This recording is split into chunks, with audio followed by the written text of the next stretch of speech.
that this broadcast is brought to you by my allergy medicine. I think it's called Concerta.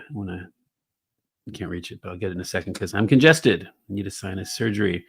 Now, this is Saturday morning, July 13th, and the title of the stream is American Ufology. We're going to look into what it means to be an American ufologist, the history of ufology in America, perhaps the cultural differences, perceived and or objectively true, between people interested in this topic in the United States of America versus elsewhere. Why is it that it all seems to be centered around this country? Is it all a big psyop? Is it the fact that we were the chosen nation to get the secret handshakes with the extraterrestrials? What is, or we all, is the entire world in collusion about this topic, the nations of the world and a secret cabal, so America in the context of the rest of the world in terms of things of this nature. I'm also going to be trying to see if I can do a space of the same name at the same time. It's a hard thing, not to make you feel too bad for me right now, but to get this Twitter X Spaces app to work on a desktop browser, it causes me great internal sadness, and it has limited many hours of my already very limited lifespan trying to figure out how to make it work. But I'm going to try one more time, and I'm going to do it live just so you can see me suffer. At least we can get some entertainment value out of this inevitably non-functioning app doing its thing. Okay. In the meantime, we can always look. If people are more interested in the live thing and it's frustrating trying to do a space at the same time, just say kill the space. And if you're on the space and you think it's distracting having this shenanigans going on, just let me know that if we should kill the stream. It's an internal war between the hive mind here, of social media. So this is what I'm thinking for the title. This does look backwards to you, probably. Is it in focus? Okay, this is not. I guess I can't focus. I'll read it to you. American Ufology is advertised, but it has emojis. The American flag and a UAP, UFO, whatever the hell. So for topics, I'm thinking they give you just limited topics on this app for these spaces. Space missions, right? Alleged space missions. Supernatural, just to get those who like that side of things. Paranormal, who like the more creepy side of things, You don't get a lot of angels in the world of paranormal, do you? Paranormal angels. They'd be like angels in disguise. A masquerade of angels, which I made some visual art about. I can repost that. It's like a week ago. I guess I'll just start the space. All right. I wonder if anyone's here. Oh, hello, 9 people. Good morning, by the way. Yeah. So last night I did the second episode of my podcast, my new podcast, obviously, because that's the second episode. The first episode was with this guy, Eric Hecker, who's like an Antarctic whistleblower. And the second one was the DIY disclosure guy who DIY'd it himself in terms of being the first lobbyist and first, I guess, activist for American ufology and disclosure, just tying it in here. And, so he's been at this for quite some time. And, he was sort of giving me the history of what he calls the truth embargo. That's one of his really snappy catchphrases. The truth embargo, this imposition of a embargo on truth that has affected, it seems, all aspects of society, keeping us from an understanding as a civilization as to what is the nature of reality, right? And maybe really screwing up academia with like scientism and all these overly curated kind of attempts at education and scholarly pursuit instead of just letting it be truthful. That's sort of the idea, right? So he DIY'd it himself. He's just a one-man operation. So I think that counts as DIY disclosure. Eric Hecker is a plumber who is a whistleblower. So that's every, sense of the word DIY disclosure, He was there at least, right? He saw things. He interpreted it certain ways. He has documents, so we can, as a group, kind of weigh in on the first 2 guests and follow up on their information and claims, and get to the bottom of things on the macro scale. I guess I'll just post this thing. Okay. Jump in the comments if you have any thoughts on the topic of the day, or if you want to talk about something else instead. In the meantime, I'm going to give people a little time to say goodbye to Logan's room. He's sort of the eternal, he's like the Amtrak train that never stops with ufology. So he usually likes to hang with me in my spaces and take a break every once in a while when he's awake to do it. I'm also, just while loading up, going to do a little research because, on the podcast, DIY disclosure, shoot, I'm also working on the website right now over that. It's pretty rough right now, but I'll release it later today, hopefully. At least a rough version of it that has a list of what the heck's going on here and how to find it. But I'm also, for this coming week, we have none other than Paul Hynek, who's like a really interesting and funny guy, very smart guy. His father is J. Allen Hynek, who is commonly known as the first ufologist, obviously American, because this episode's called American Ufology, so we are thematically in cohesion as always. But yeah, he's coming on the podcast. So I have the book written by his father, that was considered the first kind of like scientific, serious look into UFOs, as they were called at the time. Now we're big boys and girls. We call them UAPs, of course. So yeah, the book is called I Suck at Kindle. Like, how do you find the title page here? You like click this thing. Oh, this actually shows up nice on the screen, doesn't it? Okay. Oh, there. Okay. The Hynek UFO Report. I guess it was published by MUFON. That's pretty dope. Okay, so basically I read the first chapter on my last space, or 2 spaces ago. And it's just talking about how it's from J. Allen Hynek's first person point of view of how he got involved with this topic. It was just the intro I read, and maybe the first chapter as well. So I'm just going to continue, and I will try to explain what's going on to those who are confused. But UFOs weren't a very good story in 1950.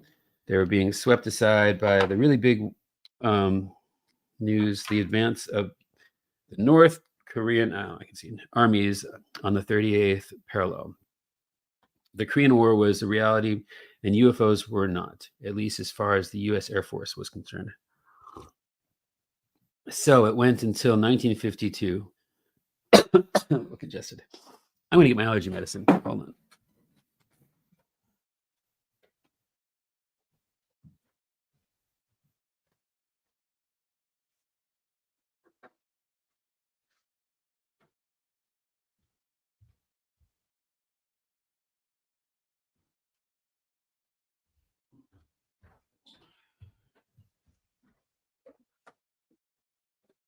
Right. Okay. Just a day in the life. No big deal. I got my good stuff here. It's going to straighten out this sinus issue. I will be getting a surgery for this at some point. I just have to straighten out my insurance plan. Okay.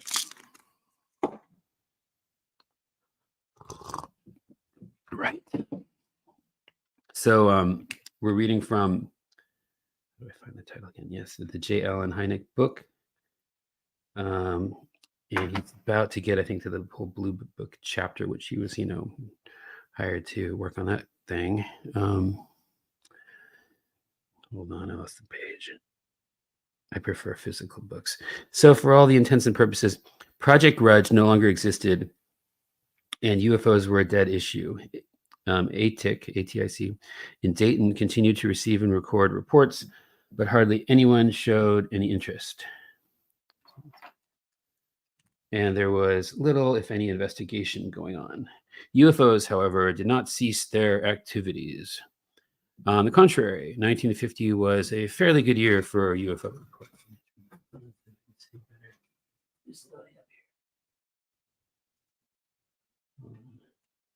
Hopefully that fills it in. Right. UFOs, however, did not cease their activities. On the contrary, 1950 was a fairly good year for UFO reports, with 210 compiled before year's end. 27 or 13% of these were unidentified. But UFOs weren't a very good story in 1950. They were being swept aside by the really big news, the advance of the North Korean armies on the 38th parallel. The Korean War was a reality, and UFOs were not, at least as far as the U.S. Air Force was concerned. So it went until 1952. The year began with only a trickle of reports coming in to ATIC, bolstering the belief of those who predicted that UFOs, like old soldiers, would just fade away. But in July of that year, a major UFO flap, quote unquote, occurred. That's what they call them. A little flurry of UFOs is a flap, apparently. It occurred in, of all places, Washington, D.C. And I'm going to do this off screen just for those who are maybe like, eating breakfast or something. Oh, yeah. Working those sinuses, baby.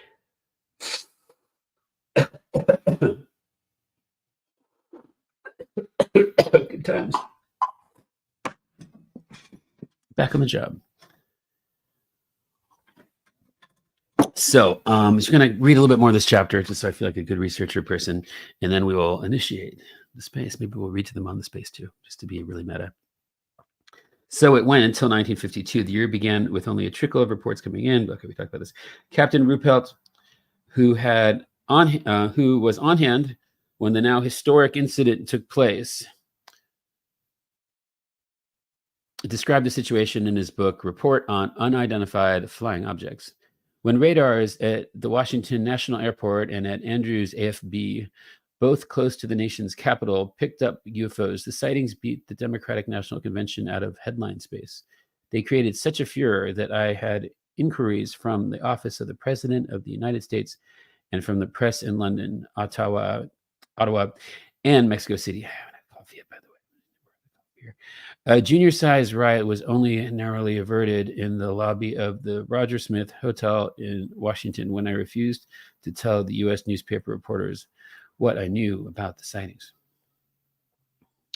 Besides being the most highly publicized UFO sightings in the Air Force annals, they were also the most monumentally fouled up messes that repose in the files. This is quite a bit of history.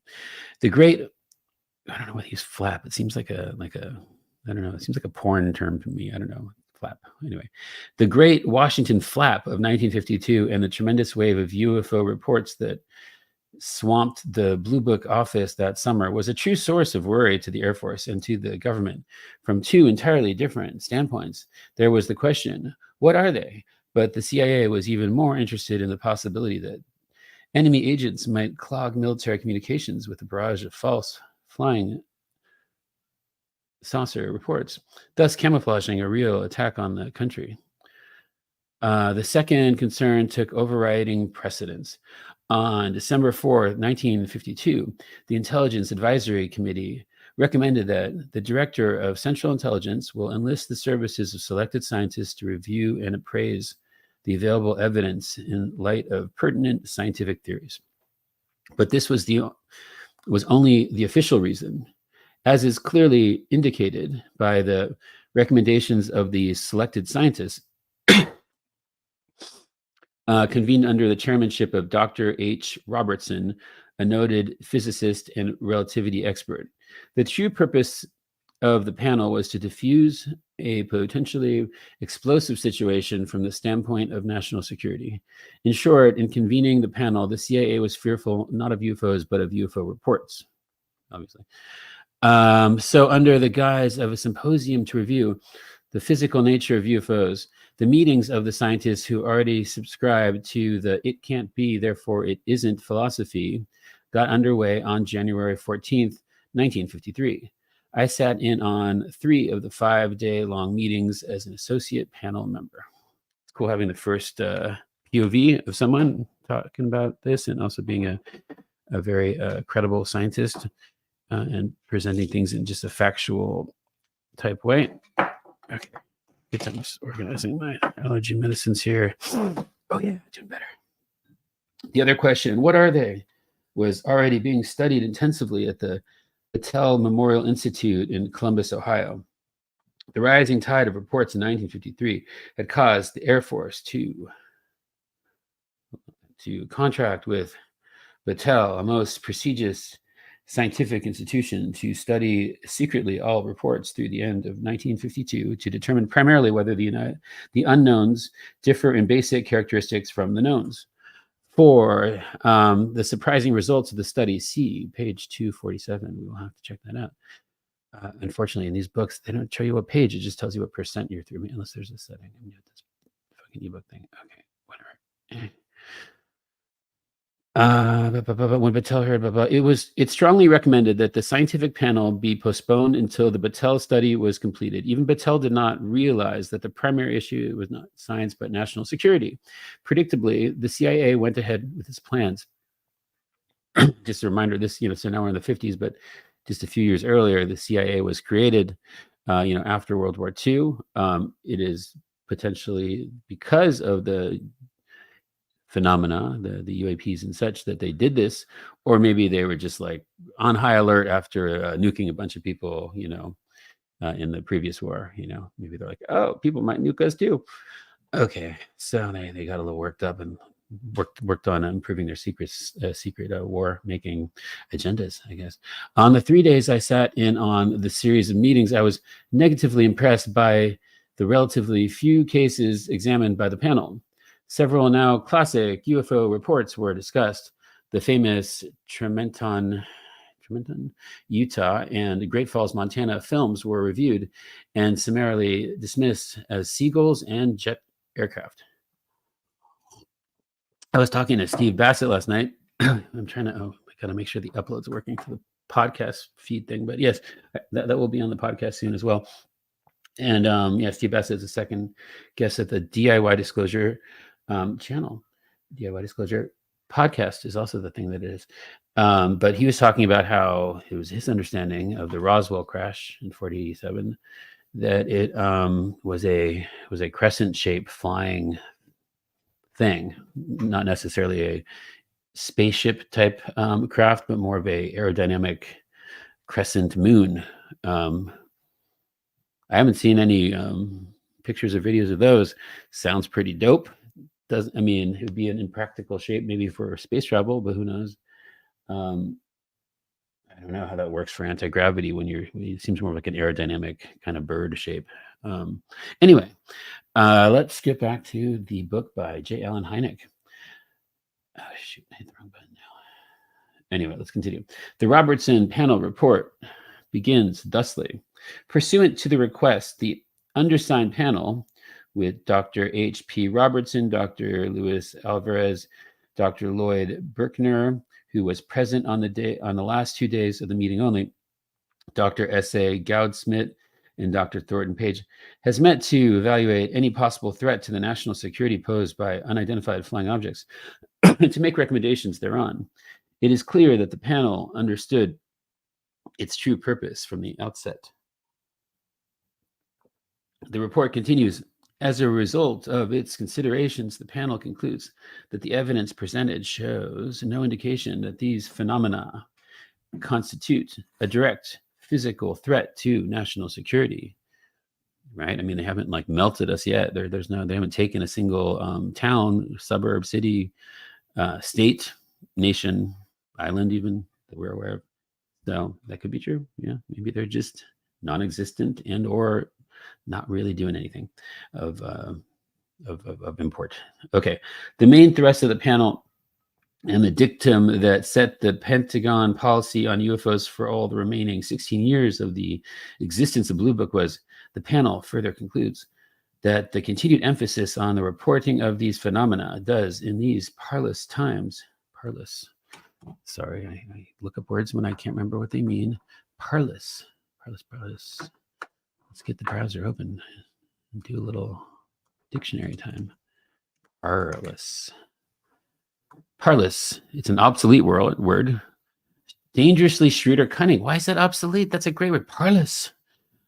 Dangerously shrewd or cunning. Full of danger or risk. Why would you retire a word like that's so badass? That's filled with such wonderful definitions. Parlous.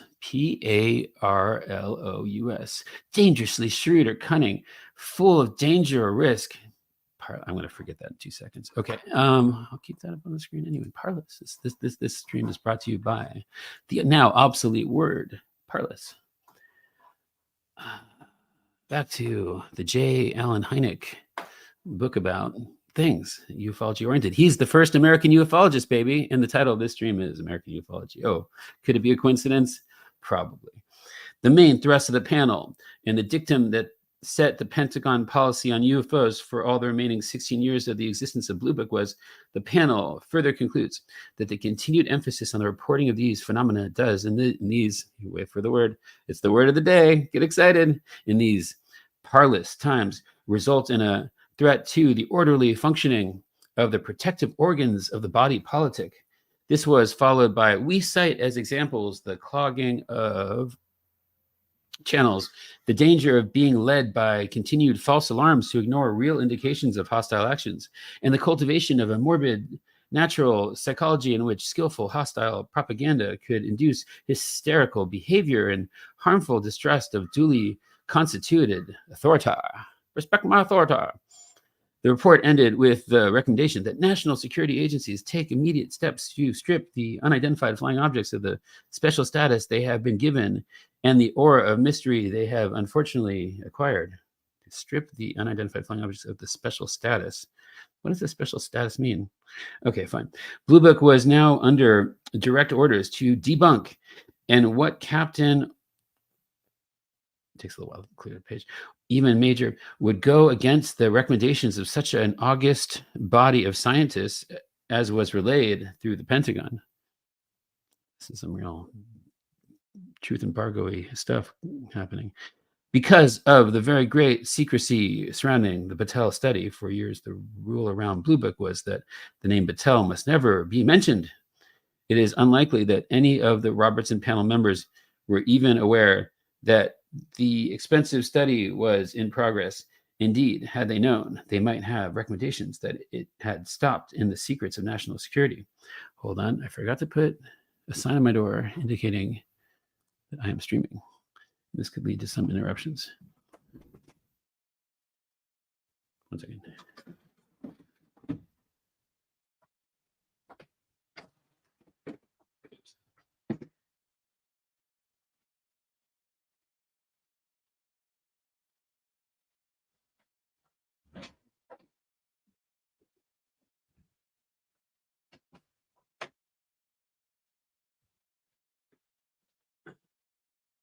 Okay. Back on the job. The mic's on, by the way. Let's probably check that. It does appear to be on. Okay. Good. Check. Okay. So yeah, we're reading some stuff about J. Allen Hynek from the point of view and in the words of J. Allen Hynek, the first ufologist and astronomer, a scientist, the first American ufologist, as per the title. Because of the very great secrecy surrounding the Battelle study, for years the rule around Blue Book was that the name Battelle must never be mentioned. It is unlikely that any of the Robertson panel members were even aware that the expensive study was in progress. Indeed, had they known, they might have recommended that it be stopped in the interest of national security. The implication in the panel report was that UFOs was a nonsense, non-science matter to be debunked at all costs. I remember the conversations around the conference.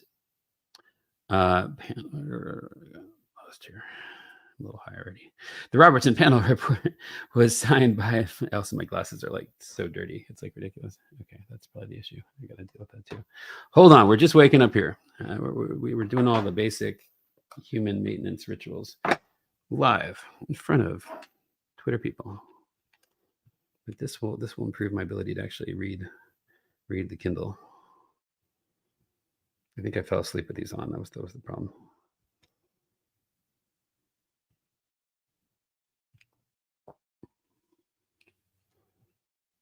Okay, that's gonna improve the visibility pretty good, I think. Oh, hello there. Back to the story.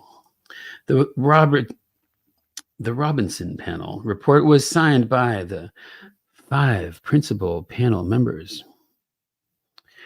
As an associate member, I was asked not to sign, but I remember clearly resolving well in advance that were I asked, I would refuse.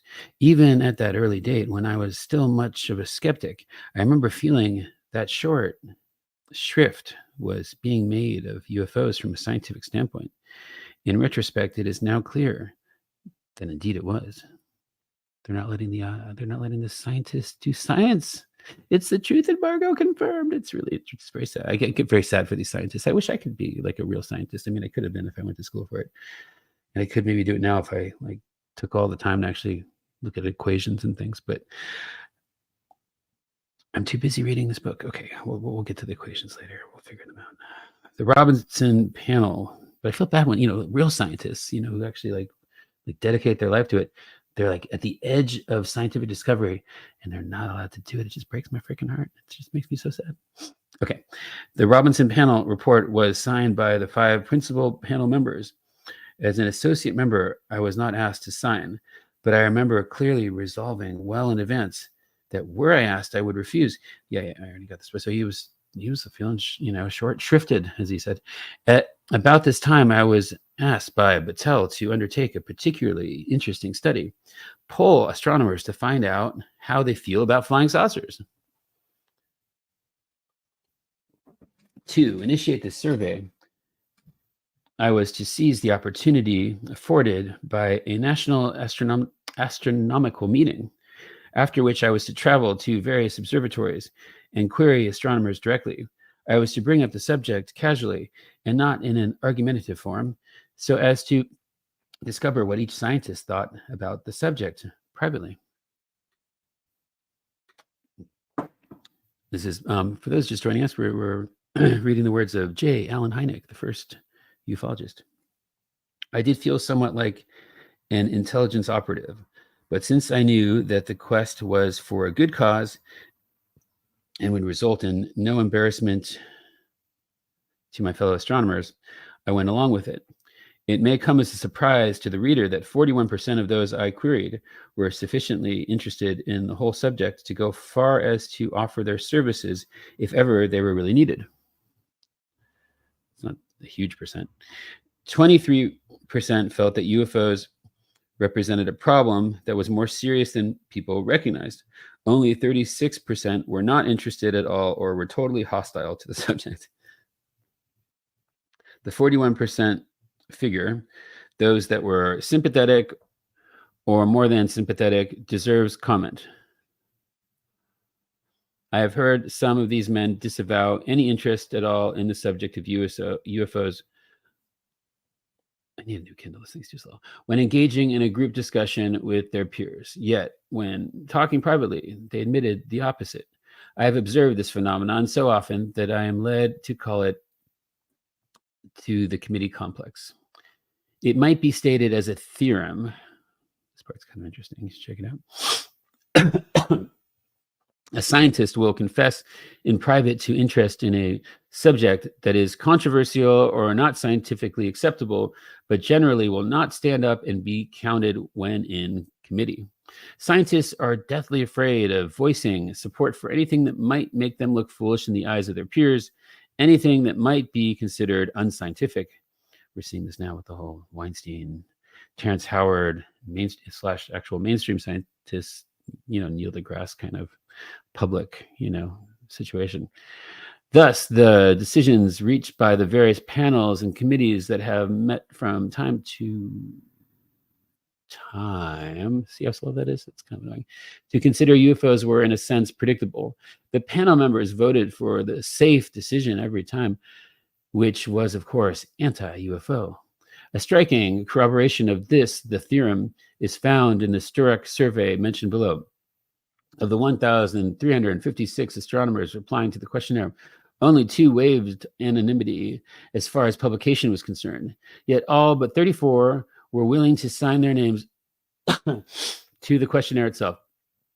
Clearly, astronomers were not yet willing to let their peers know that they even think about UFOs. This is before the whole stigmatization process kicked in. They already knew they had self-censor before they were told to shut the fuck up. As Blue Book got going in late 1952, I was quite happy to be called back to active duty, so to speak, and enjoyed my regular visits to Dayton to look over incoming reports. My task was still to seek astronomical explanations for as many cases as I could, and I took pleasure in finding them whenever possible. Captain Ruppelt, the first director of Project Blue Book, was a most difficult task.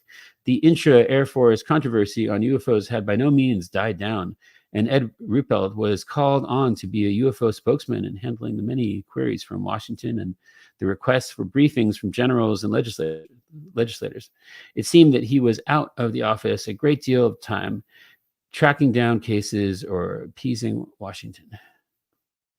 Ruppelt was, in my opinion, a prime victim of the committee complex. He was there to tell the brass what UFOs were, not to perpetuate a mystery. Generals don't like mysteries. They want hard, crisp answers. We showed that it was a balloon or it was definitely Venus. Got some post there. We don't know what it is. It might be extraterrestrial, but we are puzzled. Join the club. The term of office of each of the directors of Project Blue Book was never very long. Turnover was frequent. This is another thing we were hearing about with our first podcast guest, Eric Hecker, the Antarctic plumber, whistleblower. But yeah, this is what he described, what he says he witnessed, that there's, obviously a lot of, it's a very modular approach. Everybody in their little scientific research project is told that they're doing the most important thing, but they're obviously completely siloed and cut off from what else is going on, so that the potential is not there for them to cross-pollinate and actually do something profound, which you might want them to do at some point if you want to be, the most powerful military of the world forever. But I guess the secrecy is even more important. So they're cut off from each other. Ruppelt was, in my opinion, a prime victim of the committee complex. He was there to tell the brass what UFOs were, not to perpetuate a mystery. Generals don't like mysteries. Okay, blah, blah. The term of office of each of the directors of Project Blue Book was never very long. Yeah, okay, we talked about that. With each new director, there came some new viewpoint and methodology. But in the Air Force or the military in general, one takes orders, and the unspoken orders from the Pentagon, stemming from the recommendation of Robertson panel, seemed clearly to be hold the fort, to play down the UFO subject, and not to rock the boat. And these directors were all, in turn, good officers. They knew what the orders were, and they followed them well, perhaps too well. All right, let's check in. So I guess I'm gonna start a space too, just so I can let me see if I can get it to work. If spaces don't often even show. Hey, what's up, Shai? Great to see you, pal. Yeah, if you have any questions or comments, I'll get you involved in the conversation here. Okay. Back on the app, baby. Oh no, I lost my space thing. I have to write it all over again. Damn it! This app is a bit glitchy. See, now it's taking me back here. And I had it all. It's okay. I can redo it again. Let's make a space. Let's make a space together. Let's get, meta theatrical at this, all these different layers of streaming representation, the ever outward expanding Matryoshka doll, that which is the hive mind of social media. Though flawed, is our best path forward as a species. We just have to use algorithmic jujitsu to jujitsu it first, and then we got to transmute it into something less toxic and evil, and then full on replace the algorithm, if possible, with a more happy, constructive version that does not self-cannibalize the singular collective celestial consciousness. It sounds like a lot, but I can explain it to you. Basically, let's not gobble up our own species. We're all the same. We're all members of the same organism, after all. And we can't find truth if we're caught in these petty terrestrial affairs and distracted by these short attention span theater, coherence-free exchanges on an algorithmic timeline. So, we're going to try to make fun of all that by doing a sort of kaleidoscopic Matryoshka doll of experimentation, where we're going to try to space and stream at the same time. It probably won't work, but that's okay. And then we can find out which of these things we should kill first. Should we kill the space or should we kill the stream? Should we kill them both? We will eventually kill them both, actually. Okay.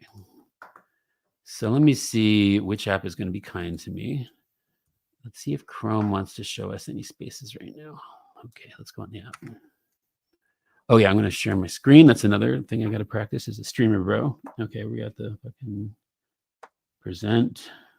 the screen. By the way, just wait till I get some coffee. Then I'm going to really be much more on my game here. It's those allergy medicines hit hard. Right. Let's share that screen. My little Twitter screen. Okay, now you can see some stuff. What up, dog? So you can't like just find spaces on here, right? You have to like, I have to like find it on my phone and like send it over. I bet Logan's Eternal Space is still going on. Oh, look, there's me hosting like my little thing. Wow. Okay, let's give it a meta moment. So this is me looking at whatever it is we're initiating. Okay.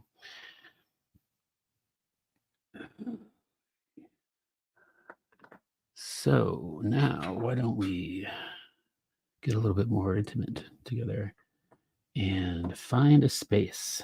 Let's find a space with some of our friends. Oh, okay, there's the Logan space. So I'm going to send this to myself. Share via DM to me because Space Daddy can't provide us with a functioning app on the internet. That's fine, not on our web browser anyway. That's all right. We're going to make our own version pretty soon. We just need a ton of money. It's going to be like millions of dollars for something that might not have any users, but it's worth at least consider because I think we deserve a more functioning application on this and a more ethical one in my view. No offense, but this is still my favorite one, so I'm not trying to be like a dick about it. Okay.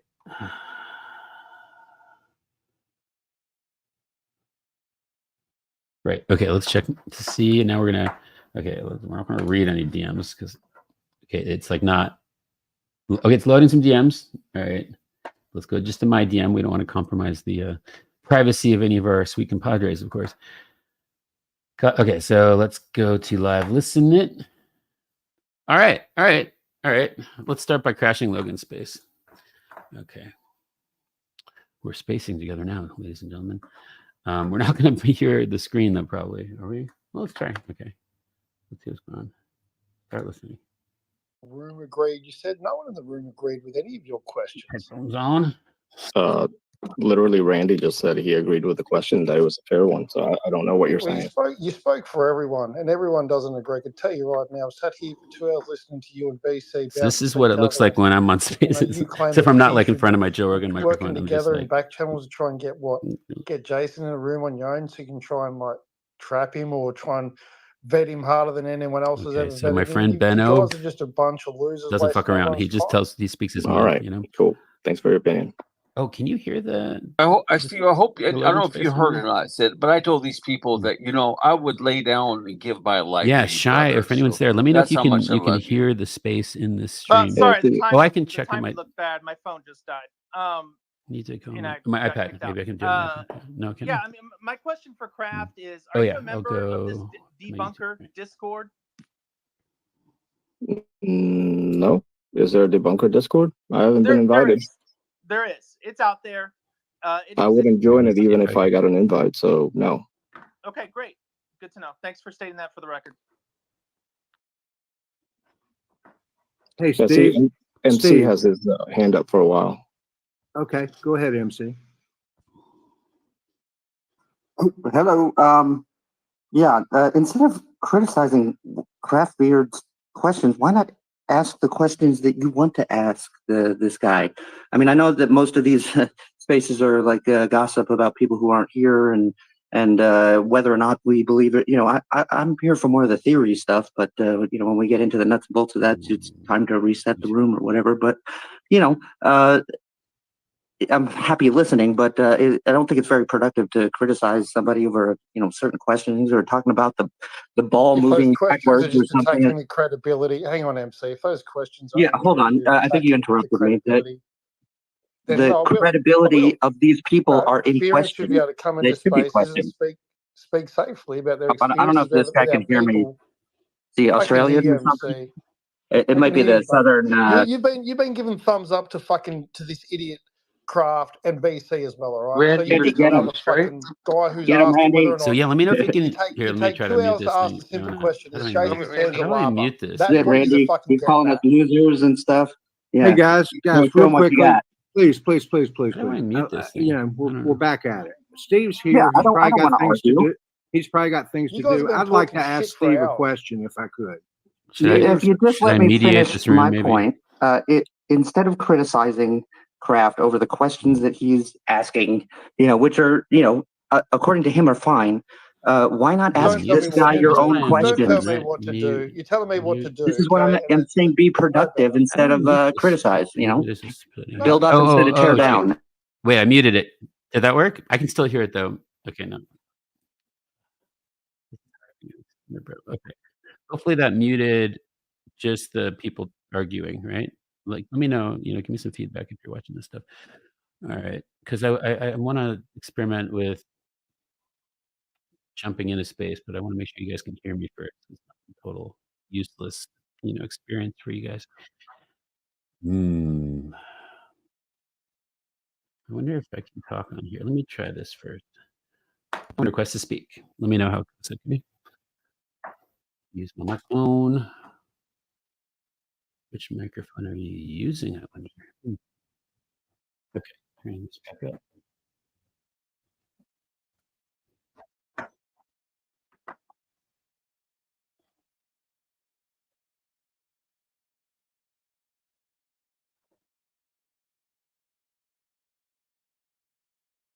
I don't think Logan's awake.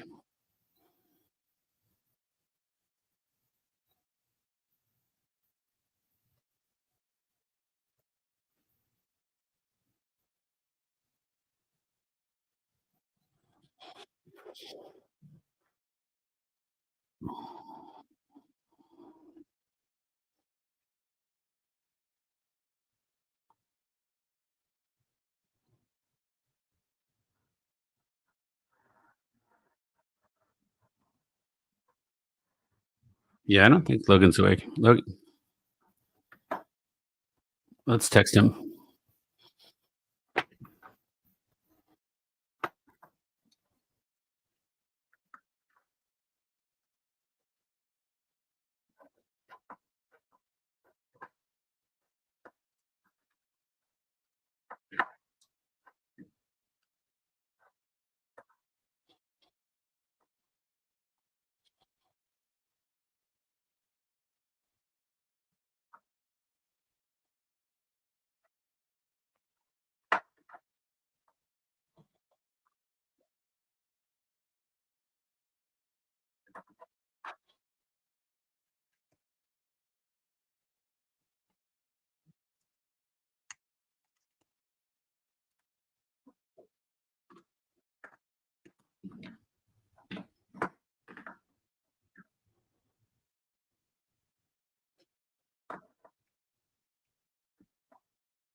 Oh yeah, okay. So I'm gonna try to see if we can hear this. You guys can.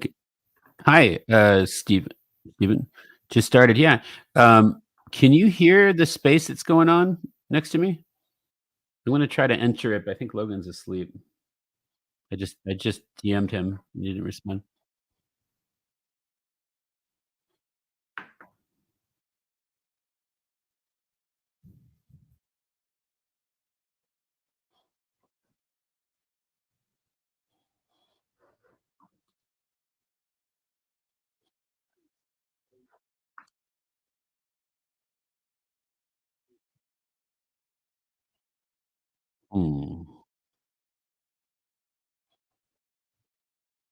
I guess I'm gonna make my own space because I don't think Logan's awake.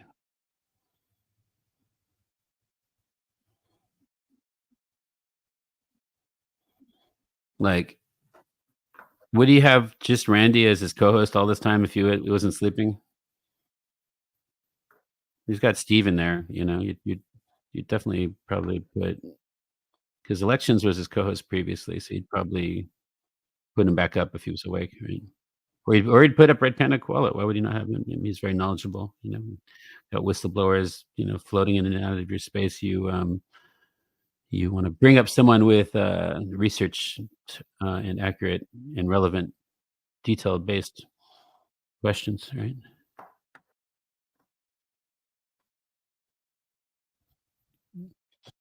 Jay Joyce, what Jay Joyce is quite a vibe this lady, yeah.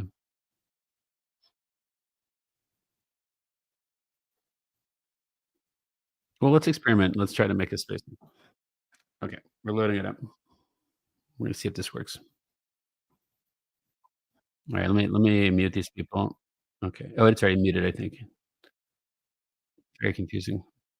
I need to just make them shut up. Okay, I'm gonna make them shut up somehow. Where is that screen?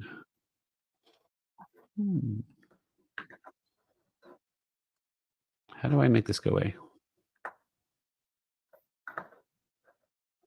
Oh, here, found it. Okay, I'm gonna leave.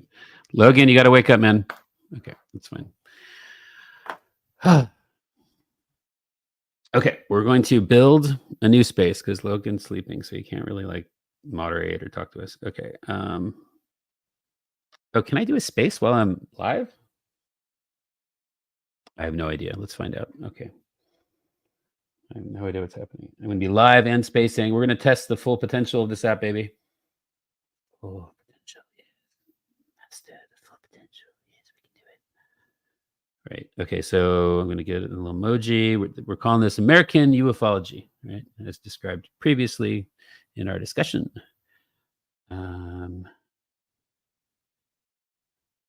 American. Let's do it all caps, just to be really, really super duper about it. Oh, come on. American. Is it better American UFO or American Ufology? I think that sounds more kind of poetic, but American UFO sounds more American. I'm doing ufology, fuck it. Because we are reading the book about J. Allen Hynek, who is the first and also American ufologist. Okay, let's get a little pretty UAP in the emoji, just for the people who can't read. And we're going to start. Okay, we need some topics. I suggest we find some nice topics, such as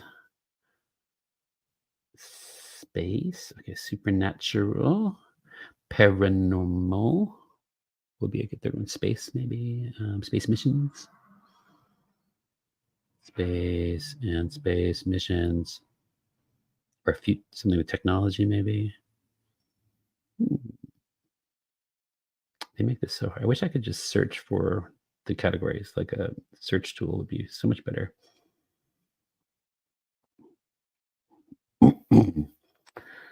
We could throw some ufology in there because that's part of what I like. I'm happy to do that. Okay, futurology.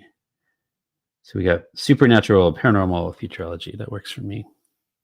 So we can make some predictions about the future. Let's start it now. I'm starting a space. Let's see if it works. Let's see if they'll let me do a space and a stream and what happens. That looks fine. Starting now. Okay, here it is. Tell your friends. Oh, I guess I got to tell my friends also. Let's tell a little Pop-Tart. He's funny. Let's tell Gavin Wintz. He's a very smart and interesting individual, in my opinion. And he likes the algorithms. He's a quantum scientist, philosopher. We got so much in common. Okay. And Roy Herbert, right? I think he deserves a Nobel Prize. He's one of these scientists that need to be, he needs to be freed from the truth embargo. We need to hear what he has to say. Let's see if he's awake. I was going to bring him into the first episode to provide some more technical scientific questioning of the claims related to my amazing first guest, Eric Hecker. But excuse me, I got a more tea with my throat being kind of congested. Let's invite Logan, although I know he's sleeping and has a space going on right now. Let's get the Star Captain, Dread. Let's invite some space people. Let's not invite that guy. There's one guy who's not going to be invited. Okay, I don't gossip, you know that. Okay. Jared's pretty sweet. Spacers Guild, they like space. Sometimes they like UFOs, but they're like, just one UFO, DM a day, please. I'm like, okay. Okay, we got Jay Just in the mix. Kurt's a nice, cool dude. Okay, we got a couple people on the spectrum to provide their data analysis, and there you go. Okay, so we just launched a space called. It's gonna look backwards, but here, let's get me all big now. And oh, that's my DMs. Let's remove that. Remove the wrong thing. Okay. Hello. I'm still wearing the same shirt as last stream because I slept in it, but I will take a shower soon. Don't worry. Okay, so join the space. It's cool. You can space and live simultaneously. That's good to know. We're experimenting after all.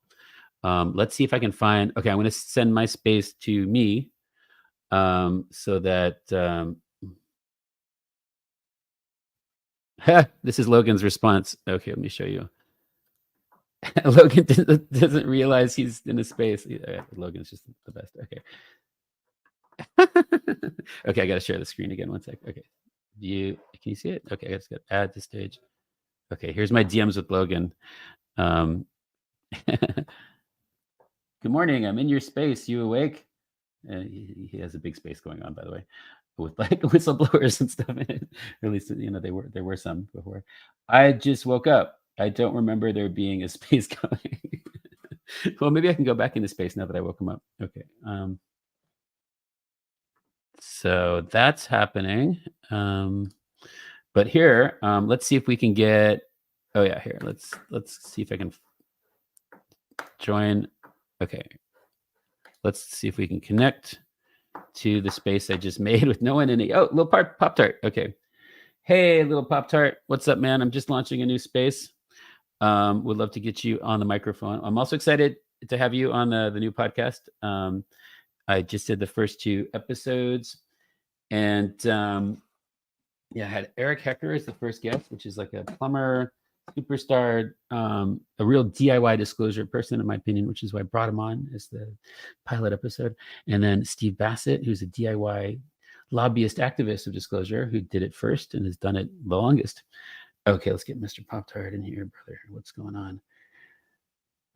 Okay, hopefully this will all function. Okay, let's reconnect. Yes, hello, Pop-Tart, you there?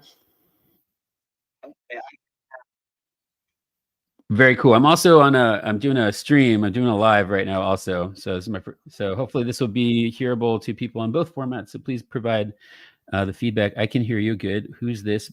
My name's Melody.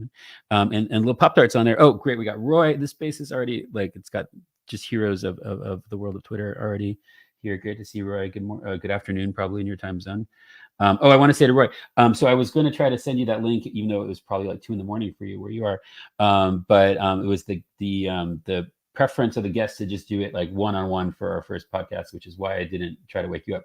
Although I told him that I wanted you there and that he should definitely talk to you because you're one of my favorites. So little Pop-Tart, how's your weekend going so far, man? I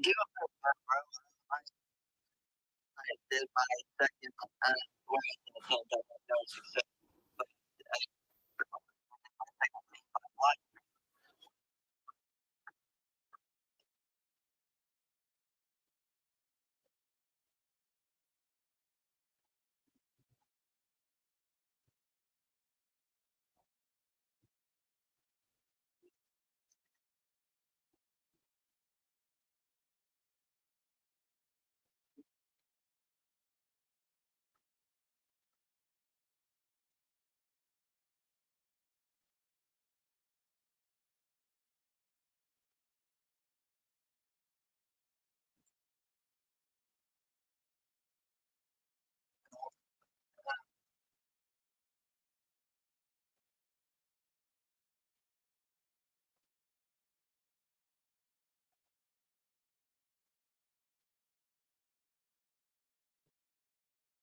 Yeah, I love that.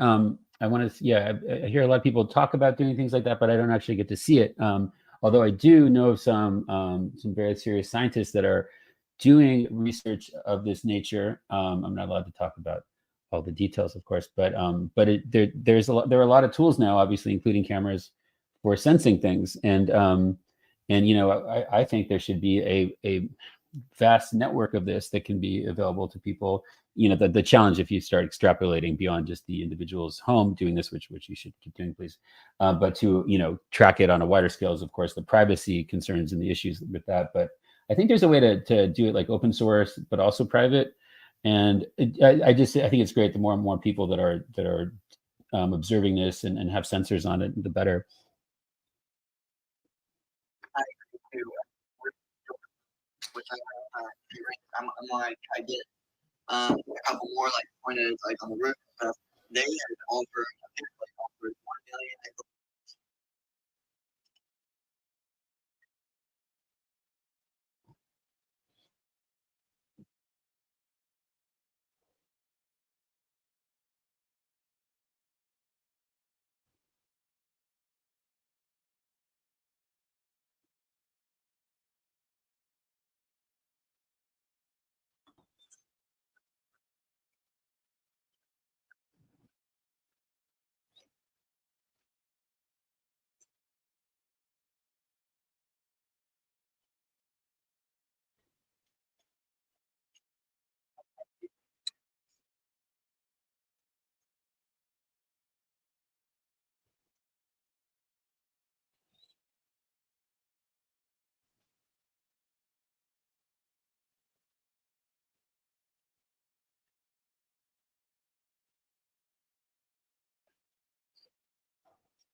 Yeah, I remember there was some at least attempted controversy surrounding your parenting CE5 stuff.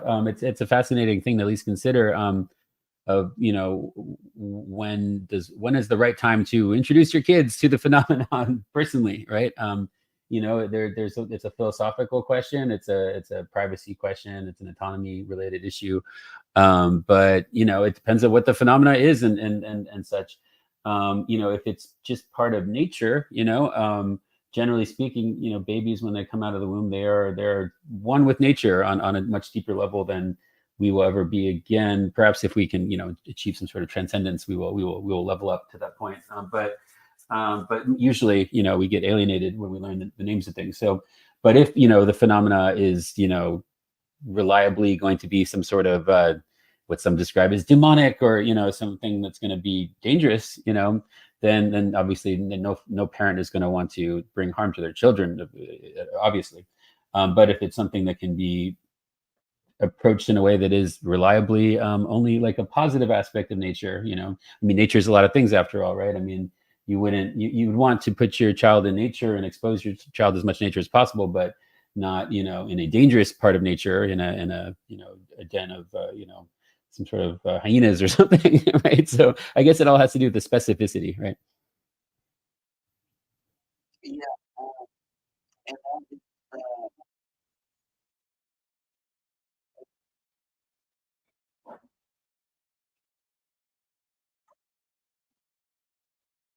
like, it's an possible, really, the centuries of Roswell itself, not to mention, before that, the 300 Nikola Tesla and so on, which is the one I had to do. That's why I grew up law history. And so it's like now, whether it's like kindergarten, learning about all this stuff, once you do learn the truth and learn that the real process isn't some diabolical people thing, it is natural. It's always been this way, you know. So there's not like thinking that all of a sudden the aliens are traumatizing in some way. If they were they we would be eliminated already. It wouldn't be a competition. They would have when we had and that's a whole other conversation. But the point is that we are already gonna they have to know. They will up for that. Blah blah blah. You know, the that E5 is the positively so every year the water that is being terrible. You can follow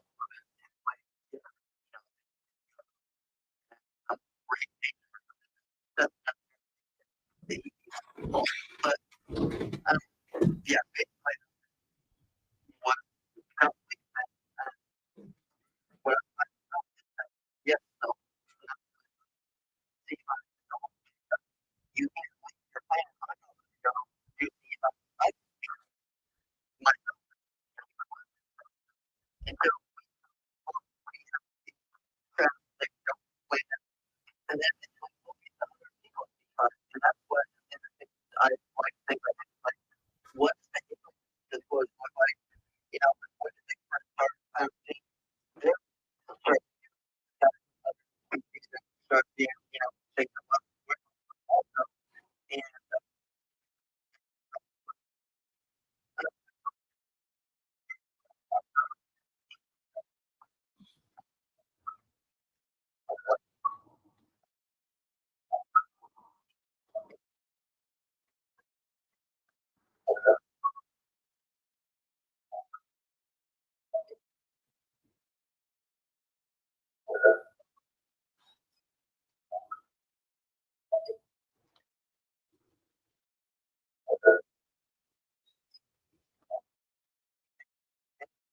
Good morning. I'm in your space. You awake? Yes, big space.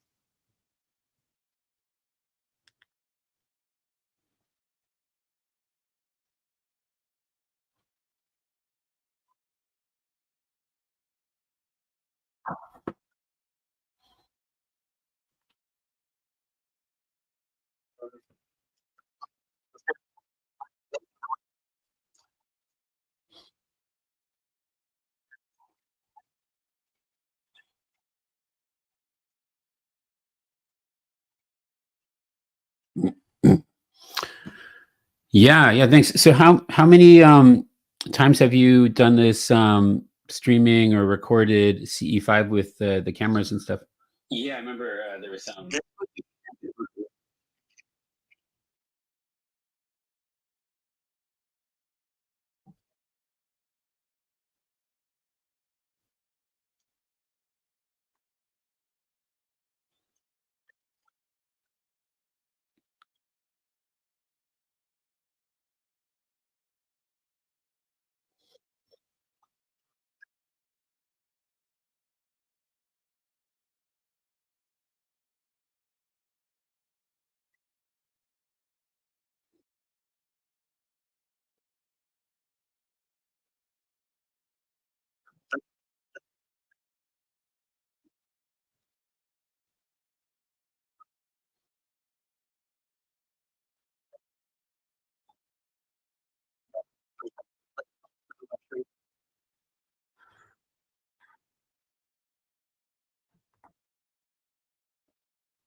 Yeah, that'd be a really good use of it once that technology is more available and has really good resolution video and all that.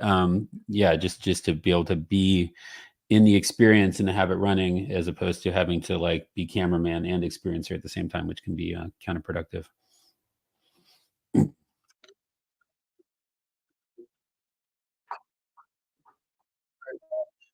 probably know like video games coming out, AR, Bob Lazar type deal where showing like apparently he had some sort of insight with help work on it and showing like areas for sports model craft, blah blah blah. You know what I'm talking about? I actually haven't heard about this AR video game. Will you tell me more about it, please? I'm looking it up. Well, I could be a little wrong, but I think there's one the video not out yet, but or whatever you call it, simulation based title. But the other thing is that on YouTube they did like the I don't know what to call it, artistic rendition, of what our winter is not yet. Obviously, it's like 3D based. There's like 3D interpretation, thing of what you have to have in that story. And it's really interesting to watch the video and telling me how Michael Shrapnel, he does illustrations of people with encounters and stuff. And I think that is like super, I think, most important because basically these aliens are smart. So if you're going to be in a physical realm, most of the time you're not going to get a clear picture. And even if you do get a clear picture, you get the best smoking gun picture.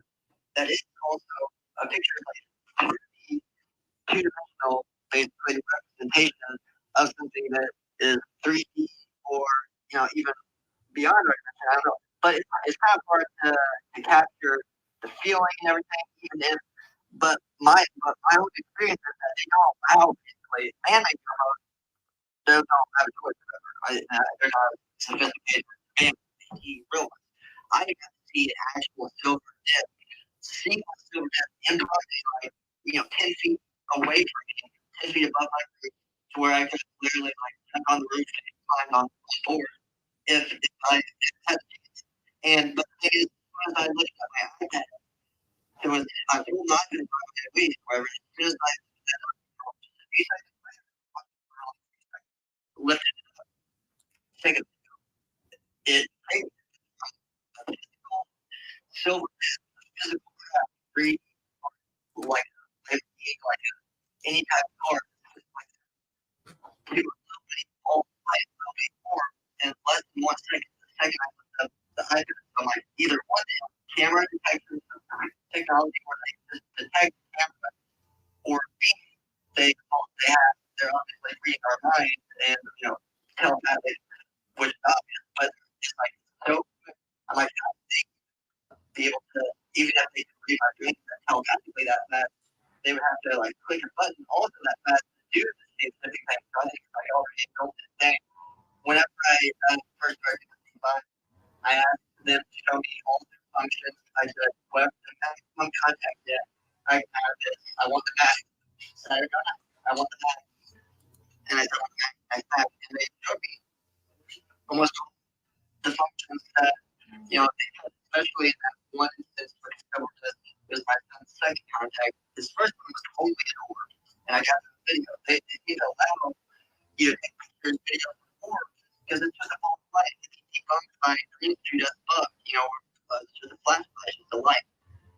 Even though they do make observable characteristics like last time I saw a really good orb listening to Skyfire News Rambling, and I saw the 4-minute got on video. It did a 180, it opens up and stops and just goes the other way. But the cool thing that orb can do is I witnessed, even though I see this on video, I watched the video that happened a week later as well. I'll see something crazy on accurate video, and then I'll see in real life. This time I saw it in real life, and then I saw one of the videos, and it's called Power Up or a Flagpole, and I'll post the top. Is whenever you see an orb coming up, and you point the green laser at it, because I always use the green laser, and I would show them my grandparents, like, look, there's the orb. I point the green laser, show them, saying, like, see it? As soon as I try to have the orb, I'm on the contact. it and got really heavy, and then I got one, and that made that that happened. Just at the light, it looked like it's like blood, and then a few seconds later, shrunk back down to normal.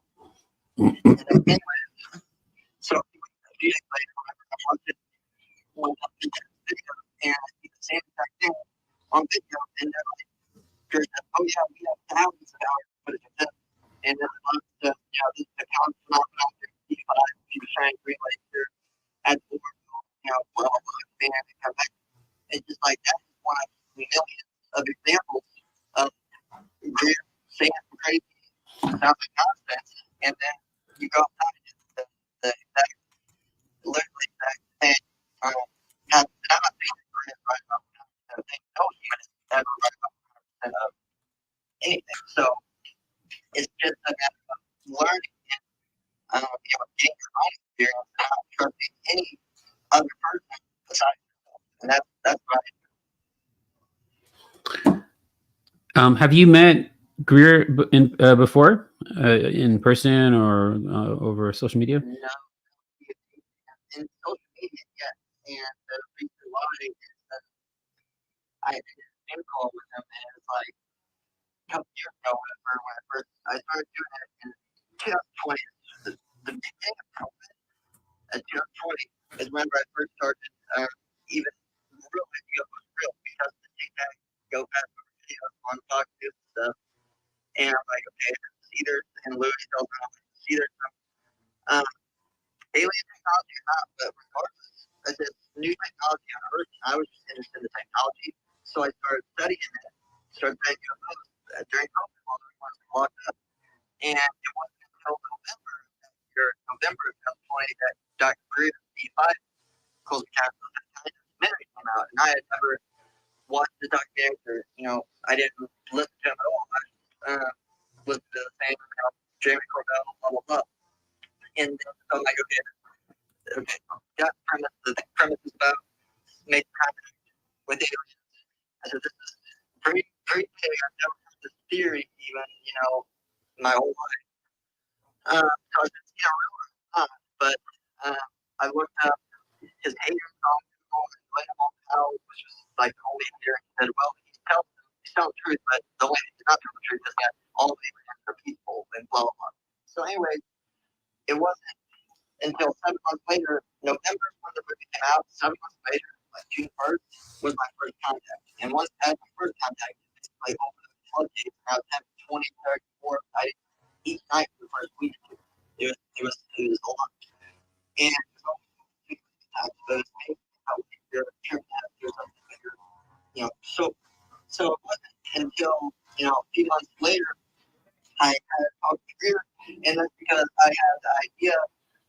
And I was working in Country West, and he, I don't think he called me at the time, but he ended up following me on Instagram for a year, 2 years, so I didn't have to say. And anyway, yeah, can we pause there for a sec? What was the thing? What inspired him to follow you? Do you think, or notice you? so it was actually following fans, and that was just a fan that I got lucky from like years on fans that changed their profile picture. Like, so I was doing it like 2 days later, I believe I'm following I'm here. I'm trying for like 2 days for hard, and I don't remember before or after, but the reason I had an idea that I wanted to get to work career, well, I have a career when I did the Zoom call. If I had been to work with Kanye West for president, and if he would be possibly vice president, he basically said yes to have Kanye become on the first. He said no, he doesn't really get politics, but then he kind of changed things like that. But Kanye West is just like celebrities that they support, so I have contact people. So that's when I started getting Kanye to follow me, and he followed me. And read my story. I saw lots of pictures of videos of my D5, just pictures of my kids, all my stuff. Followed me for a long time, and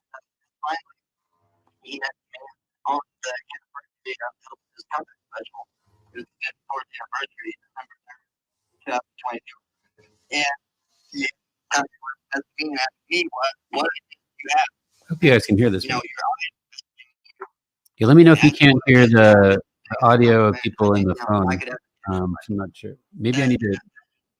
I need to change the setting to do that. Hold on.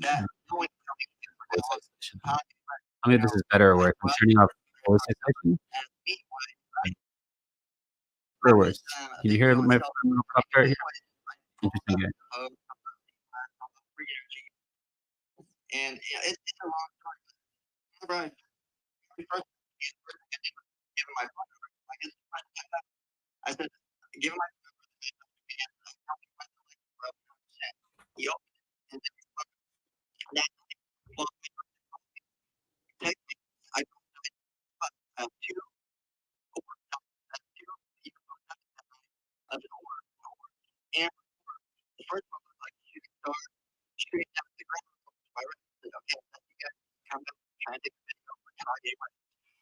So there's like this thing for to come down and start fighting stuff like bring up a crow, leave a big orange tree, but only like 2 seconds.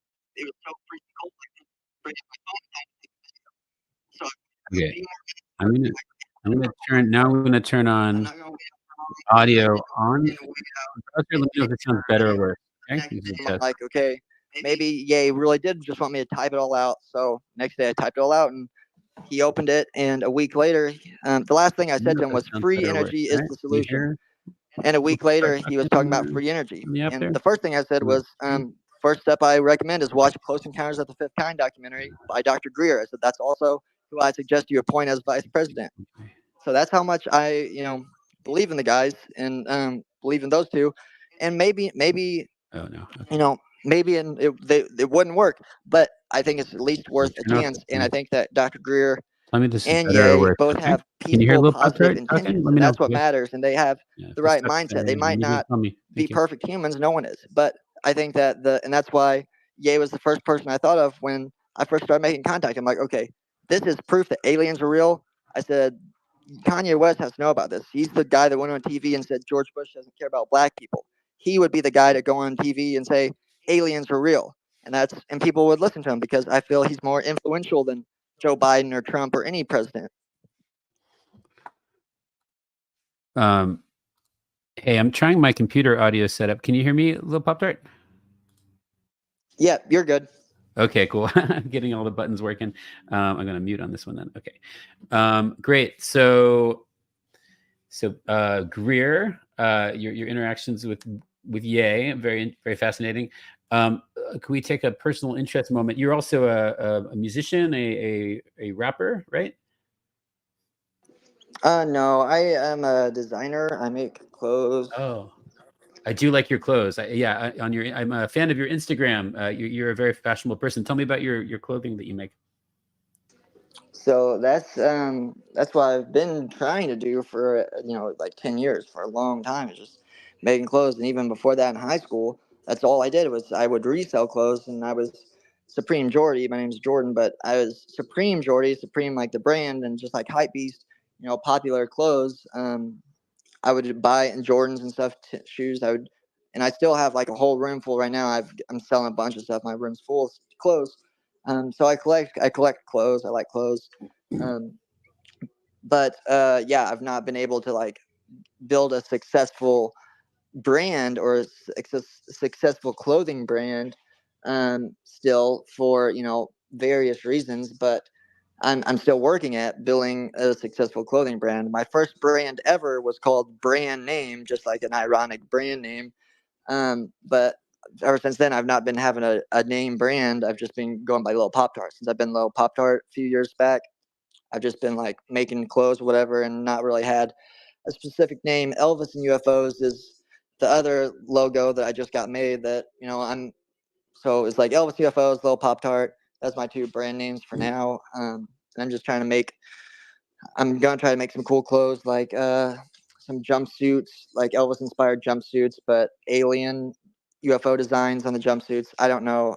Also making a saucer shaped, UFO shaped toaster with alien head shaped Pop-Tarts, my own little pastries, just like as a special one of one, not like a collector's item. Not one of one, but just like as a, collectible, not so much to eat. And I don't plan to have them in stores, but just to, make more artistic stuff. I'm wanting to make more.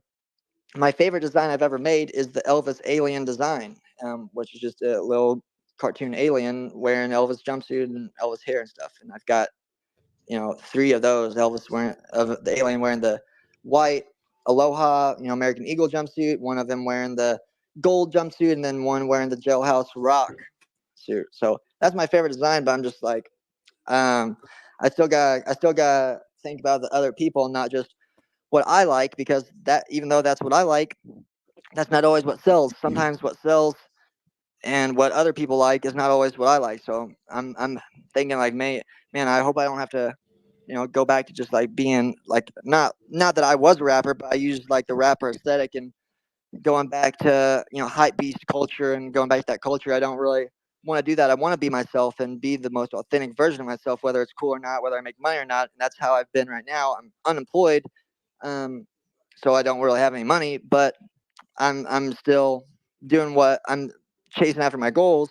And if one day it's not going to work out, I'm going to have to get a normal job and whatever. But hopefully I'll just end up getting successful. I don't have to ever give up, and I don't have to always keep being a struggling artist my whole life. You know what I mean? I feel you, man. Yeah, I'm an artist myself, and I design some fashion items, so I can empathize with that. But I like your aesthetic and what I've seen, and I like your titles and concepts. And I think, yeah, you can combine all those things together, just use some of those ingredients, and I think they're cool personally. And I don't think you should worry too much about appealing to everyone. I think it's more important these days to have a dedicated niche that you can expand upon. And I think you're having the hip hop, if that's still a thing that's interests you or not, is obviously a cool ingredient. The Elvis retro kind of aesthetic, and then with the ufology thrown in, I think obviously I'm your demographic, but I think it's a winning formula. And I'm in a similar situation of due to time constraints and money, like all people, not all people, but most people, I want to. Yeah, I almost launched a AI related fashion brand. It's for helping the issues of AI, not using AI to take jobs away from actual artists. It's a jujitsu thing, as per my philosophy, right? But I wasn't able to do it because my business partner got too busy with another project, and then I got too busy. But anyway, so I'm just kind of doing basic art and designs that I'm putting in like t-shirts and prints right now. So that's something I found to be like an easy, at least first step to kind of like put art and designs out there in a way that's not super expensive, or it doesn't have to be expensive at all, depending how you do it. But obviously that's not as, I would like to do a whole fashion line like I was planning to do, which I did design, and things of a bigger scale, but that's where it gets like, obviously it can get extremely risky and expensive, right?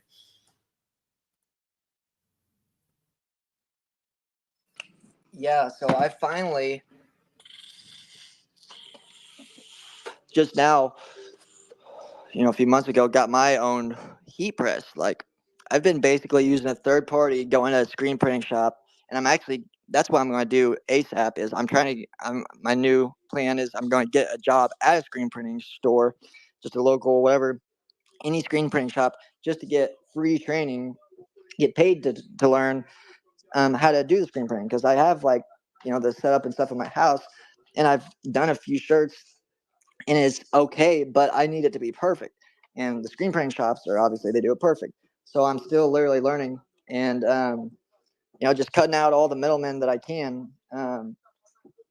But if I can get a job at a screen printing store, then I can learn how to use my heat press perfect and how to do everything that I need to do to sell merch. Because no matter, I could be a famous ufologist, whatever, which is I want to be. I want to be a famous ufologist and talk about UFOs and talk about my experiences mostly with UFOs and C5, and what I advocate for is peace and C5, and yada yada.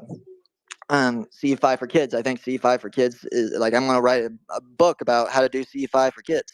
Like a simple book. Step 1, close your eyes. Step 2, think about aliens. Step 3, look up. And it's that easy. So the other thing is that celebrities I do, as an artist, I want to get famous, but at the same time, if I already was rich, I wouldn't be as adamant about having any fame. Being rich is already like you're already successful, so it's not much point of just wanting to clout chase or be famous just for fun if you're rich. So that's my main goal, is just to make money and be comfortable, and but if I could just snap of the finger, it would be to give free energy to everybody, because then power to the people, literally every human would have the same amount of power, the same amount of energy, literally in Africa, any place on earth, any place in the universe for that matter. If these secret technologies that were discovered 100 years ago, whatever, were just released. So I'm trying to find a platform, create a platform, but I'm trying to create a brand for myself too, just like you, Mo. And so I'm trying whatever, it's like I don't know whatever works. I've even considered actually making music, like actually rapping, but I would never be a real rapper. I don't want to be a corny rapper, especially as I never want to do anything corny. And even though Lil Pop Tart itself is a cringy, corny name, that was more of an ironic joke, just to get attention, just to I like Pop Tarts, but I just thought it was more of a just kind of like a joke, because I'm not even a rapper, so I'm more of a designer that would make rap type clothes and whatnot and have that aesthetic. But I think Lil Pop Tart is a funny name, and I think I'm gonna stick with it. And if making YouTube videos is what was gonna make me money and make me successful, then I'll focus on that and do that every day. If I knew that making clothes is what's gonna make me successful and be my career, I would focus and do that every day. But the point is, right now, I don't know what's going to work for sure, and what exactly my career trajectory is. So I'm just doing both. I'm doing clothes. I'm doing YouTube videos. I'm doing the CE5 live videos. Not that I don't really want to be a streamer either, because I feel like that would be super annoying. I've met iShowSpeed and Aiden Ross and told them about my CE5 and stuff, but I would like to just be able to make videos whenever and not have to be on like a super tight schedule, and never overexpose myself and be, have my whole life on video. I think that would be annoying too.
Thank you, bro. I really appreciate it. That means a lot. And I don't get as much positive feedback as you any artist would hope.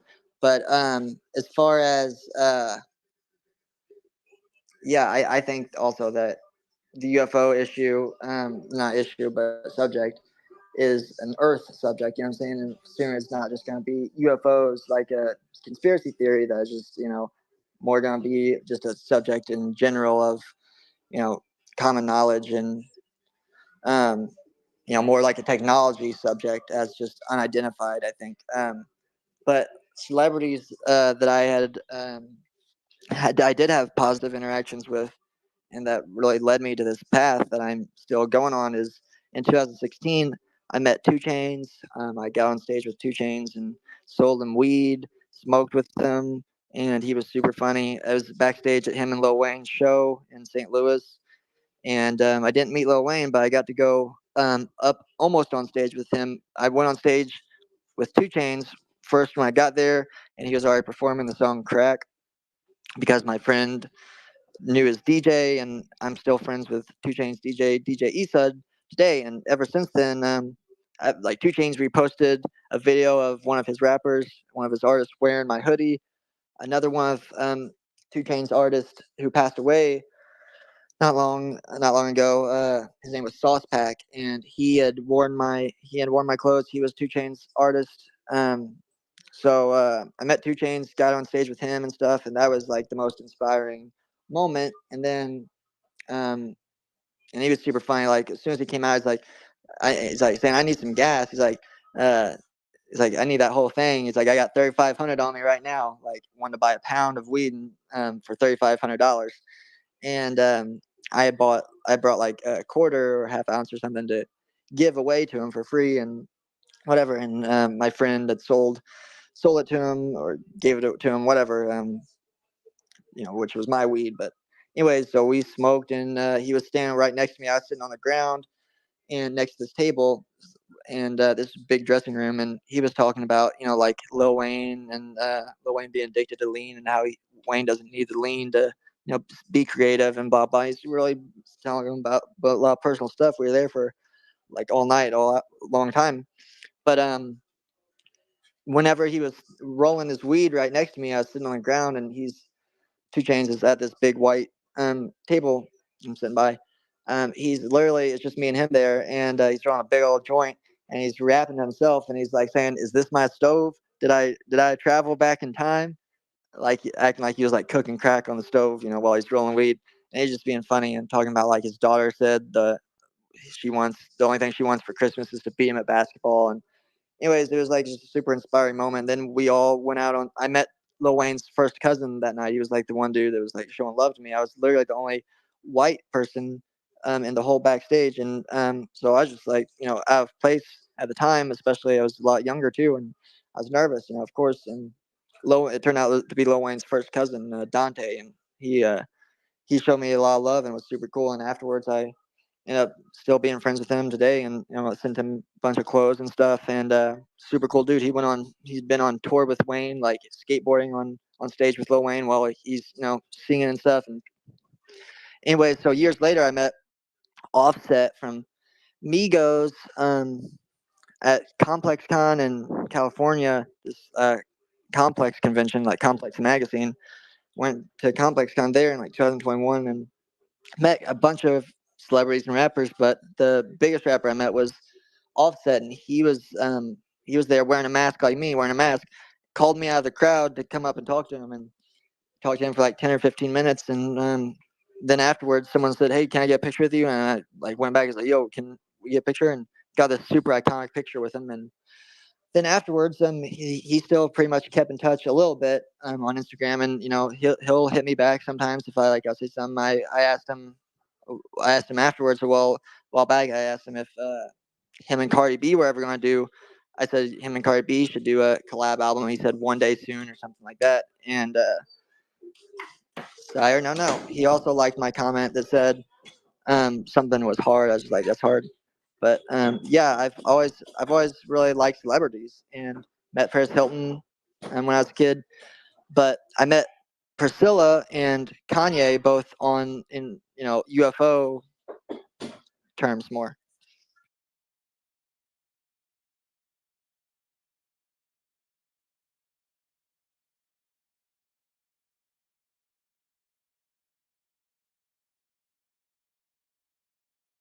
Yeah, so the first part, my Elvis UFO documentary is it's pinned on my profile. That's my best work of art that I think. So I mean, obviously, I think my videos of UFOs itself is art itself. Um, but my Elvis UFO documentary is the only documentary I've ever made, and that's what I'm most proud of. I think that's my Mona Lisa because I think I it's put together fine. I'm not some producer or anything, but the subject is what matters. Like Elvis most famous person ever. At least I believe so, and a lot of people believe so. I'm also a fan of Michael Jackson, and if you don't think Elvis is the most famous person ever, then it's Michael Jackson. And who did he marry? The daughter of Elvis, and he was a fan of Elvis. So I love Michael Jackson. I love Elvis, and I love Lisa Marie. And Lisa Marie's Lisa Marie's baby daddy, her ex-husband, Michael Lockwood, follows me on Instagram too, and that's who Lisa Marie's got two twin girls with. They're like 14 or 15, and they'll be, more the inheritance of Graceland. I just recently did the interview with Navarone Garibaldi Garcia, who is Priscilla Presley's only son. So after Elvis had died, she had gotten into a relationship with this guy for like 22 years, Mark Garibaldi. But it turns out he was a big liar and not who he said he was, and he was actually from Brazil and not from Italy and all this. He was just living a whole lie, wasn't even the same name and stuff. And so Navarone grew up thinking he was like Italian. Turns out he's Brazilian, has a whole family in Brazil. And so it's not Elvis's son, but it's Priscilla's son, and it's Priscilla's only kid that she had besides Lisa Marie. Is Lisa Marie's only sibling, even though they were half siblings, and they didn't necessarily get along that great, Lisa Marie and Navarone, but still, it was amazing to talk to him because that's who's close with Priscilla. Whenever I met Priscilla, she was with Navarone, and as soon as I walked in the building to meet Priscilla, Navarone was walking in at the same time. I'm like, yo, Navarone, like I'm a little Pop Tart, and he was already at the very end of my Elvis UFO documentary. Navarone is at the very end of it because he always goes live on Instagram, and I had asked him on Instagram Live. I said, "Have you ever seen a UFO?" And he told me he saw 50 to 100 UFOs at the same time, and I'm like, okay, that sounds like a lot, but I'll post it and whatever, and I'd like to talk about it because that's a lot of UFOs. I don't know if that's true or not, but that's a lot because I've obviously never seen 50 UFOs, let alone 100 UFOs. And whenever I talked to him in the interview, he kind of said, not maybe not that much, but it was a lot. Is 15, 20, whatever, just a whole bunch at once, and told me the story about it. And he also elaborated and told me the stories about him having an alien encounter in Peru and Brazil, whatever, and in the same place like the Peru miners with jetpacks on the mountain that we're seeing and stuff, the same exact city.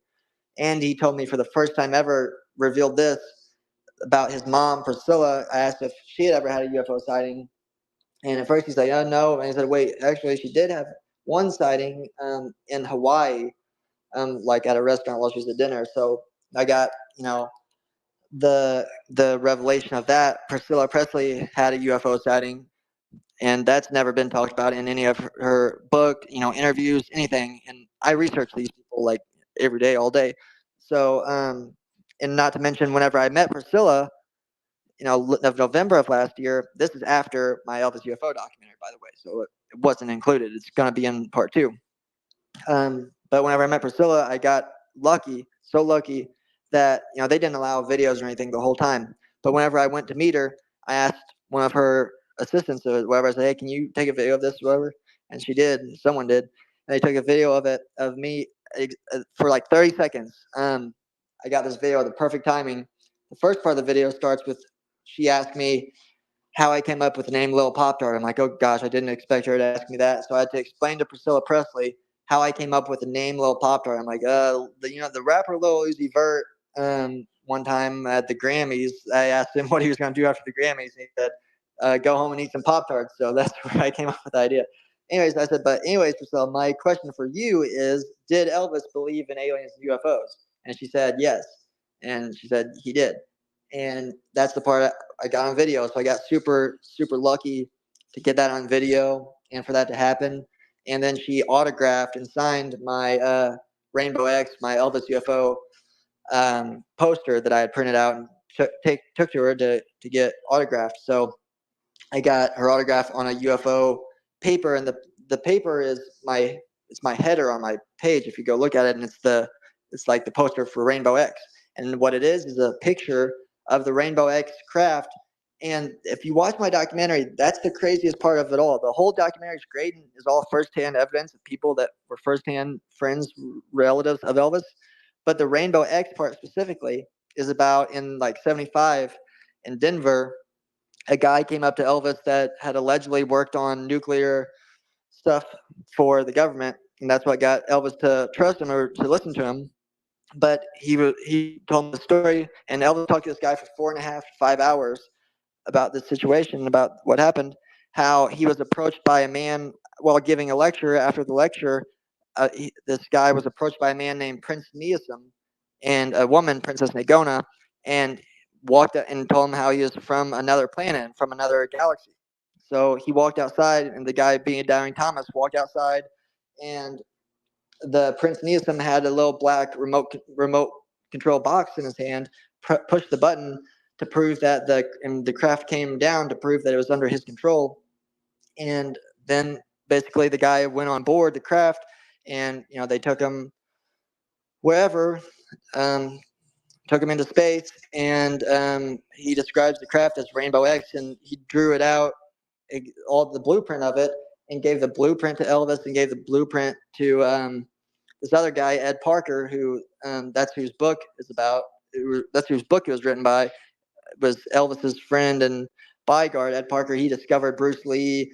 He created the Kenpo style of karate. He was super highly respected. And Chuck Norris, Walker Texas Ranger, spoke at Ed Parker's funeral. So that's how credible and well respected the guy is and was.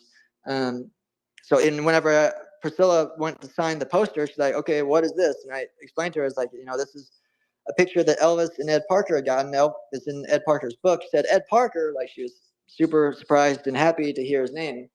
And yeah, that's what I call the big cheese, or the big climax of my documentary. And that's why I named it Rainbow X, is because that's I think the craziest, biggest story is that not Elvis having his UFO sightings and doing CE5 and going outside and being a UFO hunter, alien hunter, specifically buying telescopes and binoculars to look for UFOs. That's a big deal and stuff. But the Rainbow X, I just thought was the most interesting, bizarre story. And Elvis had a lot of other stuff too that he was involved in with spirituality and numerology. He had psychic powers, believed he had psychic powers to where he could make clouds move, he could make bushes move, he could heal people with the power of his hands, and literally did that for years and years. And Larry Geller, his spiritual advisor,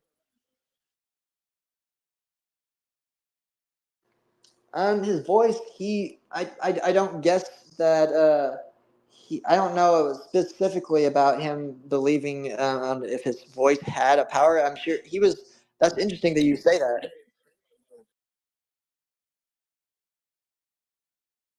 Yeah, so that's very interesting. He was always questioning why he was chosen to be Elvis, and why he was given this talent, why he was given all this success, and why he was given all this. And he was also a stillborn. His brother was a stillborn twin. He had a twin that died at birth, so there's supposed to be two Elvises. His brother was supposed to be named Jesse Garin, and he was an identical twin, and he died at birth. And what's crazy is while he was being born, Elvis was being born in Tupelo, Mississippi, in his house, because they couldn't afford to go to the hospital. So this little, like, 1-bedroom shack, 2-bedroom shack he was being born in, while his brother had just been stillborn and died at birth. His father went outside to have a cigarette, stressed out, and saw a blue orb, a blue UFO, a blue light above their house, and while it was happening. And also Gladys had talked about, like, all the stuff fell off the shelf or something. Some weird stuff also happened. But yeah, the blue orb, the blue light, whether whether that happened or not, everyone always talks about it. Vernon and Elvis both firmly believed in, firmly believed it was a UFO, and it was of significance to Elvis's birth. And there's a lot of people that speculate that proves Elvis is an extraterrestrial or some sort. I don't think so at all. I think just like any big event in human history, they were just observing. I think they're observing, like they observed us go to the moon, and I think when we went to the moon, that was a warning. They gave us a warning and revealed themselves purposely to the astronauts.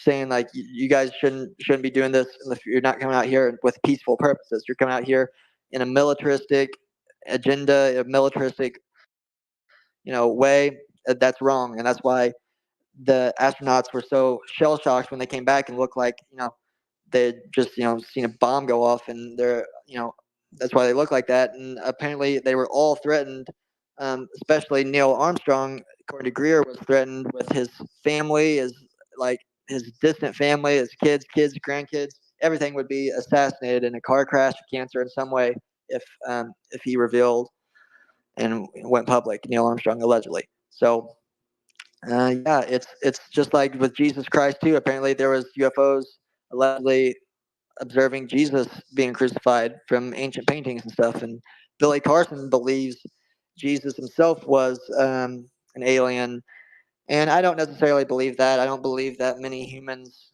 are shapeshifters, but if there are any shapeshifters in celebrity world, it would probably be Elon Musk and Mark Zuckerberg, just off speculation.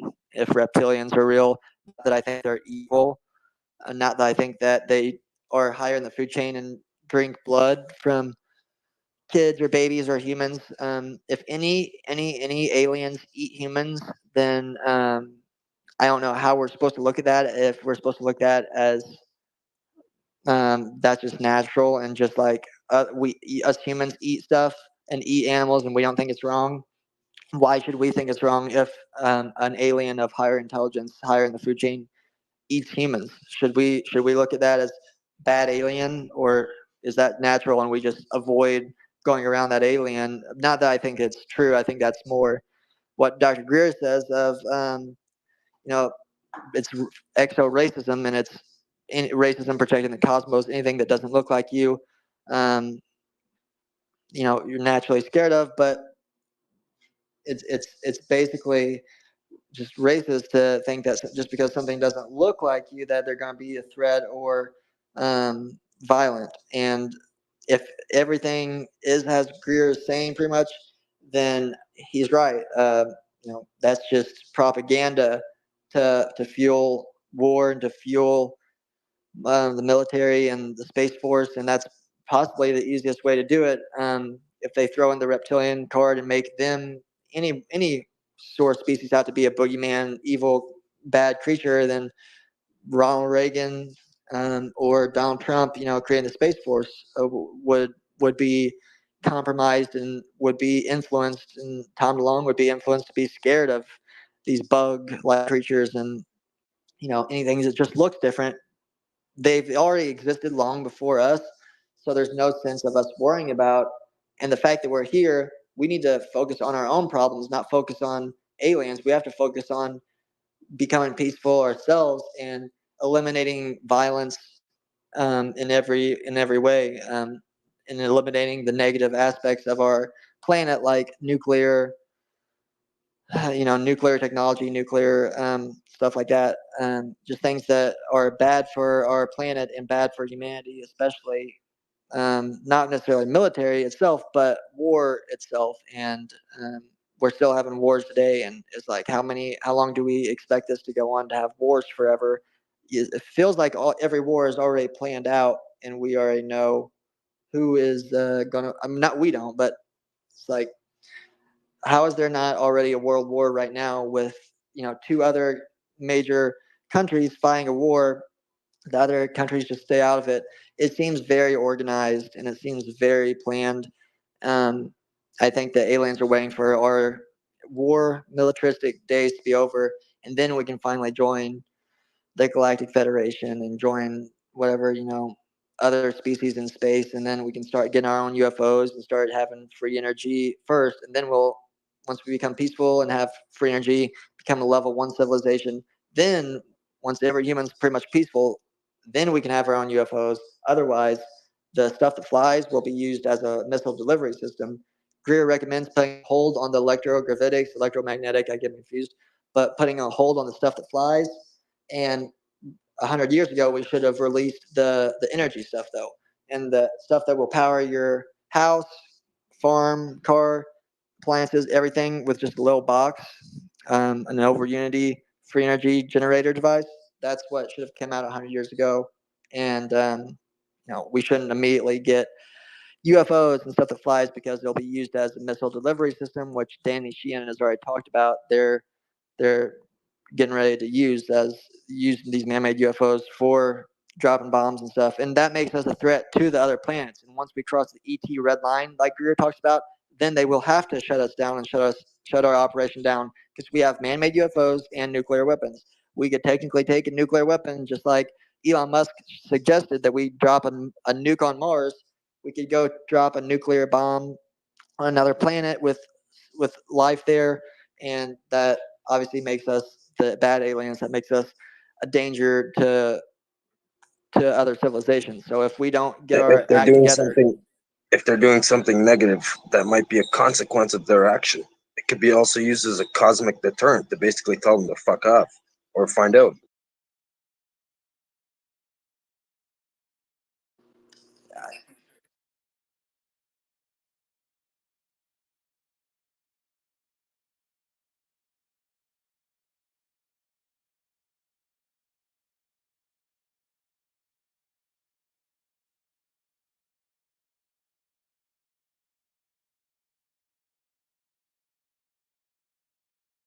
If they pose if they pose an existential risk to us, then telling them that the same exists for them might be a good way of telling them to stop that behavior, right? And if there's something out there that's predatory, like a cosmic bear, for instance, sometimes you can deter it by showing it a little bit of force, right? So sometimes, perhaps, if there's, say, a cosmic empire out there, and they have a few colonies that are trying to invade our planet and take our land like they've taken others, perhaps a cosmic republic and cosmic independence need to stand in their way.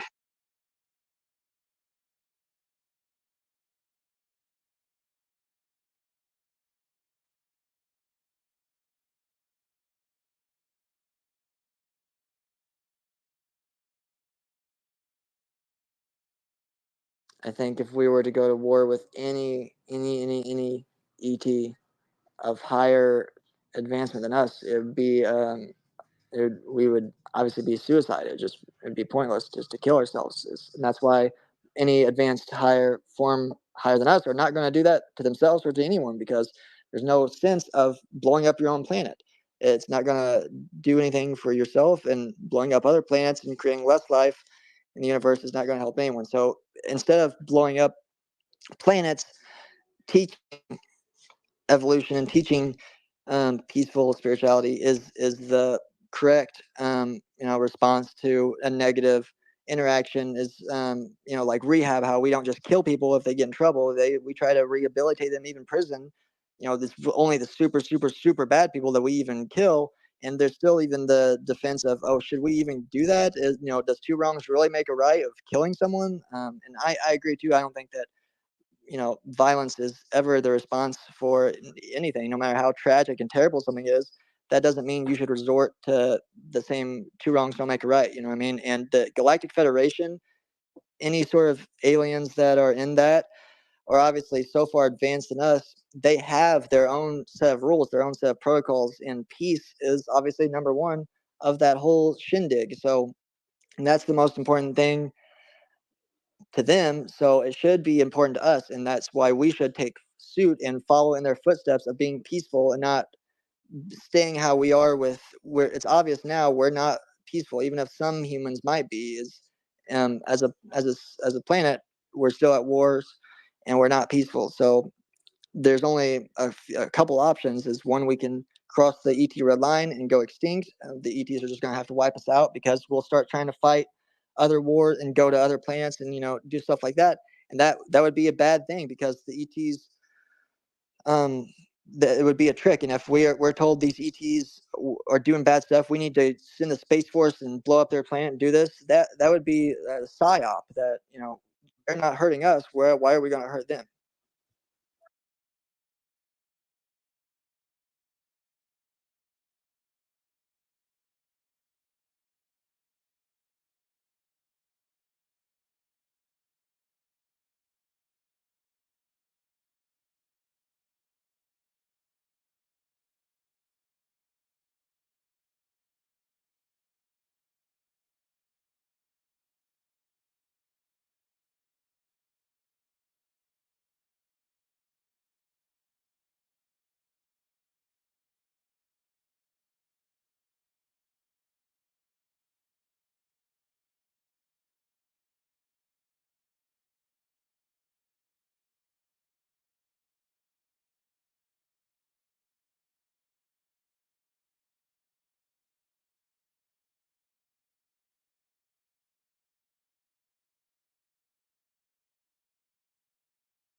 Hey guys, it's Kurt. Sorry to bug it in here, but just listening.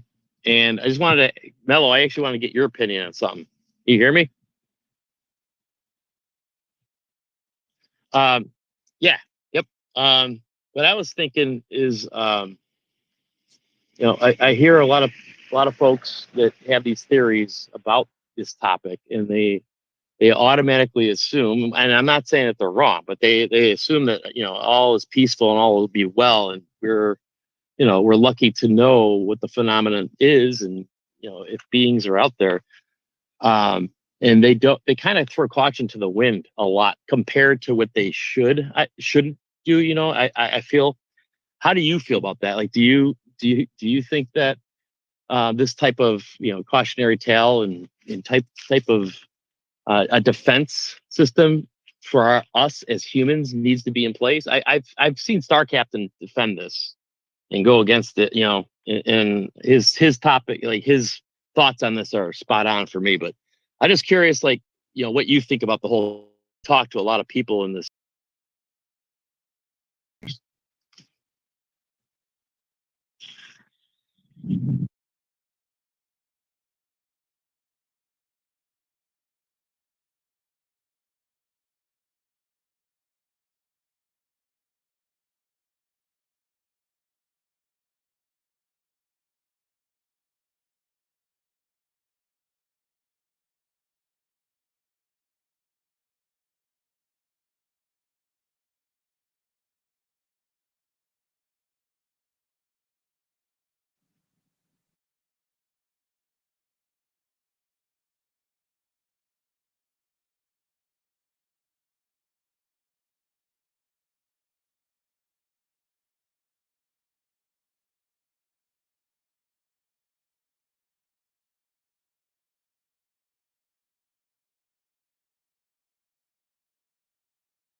Good point.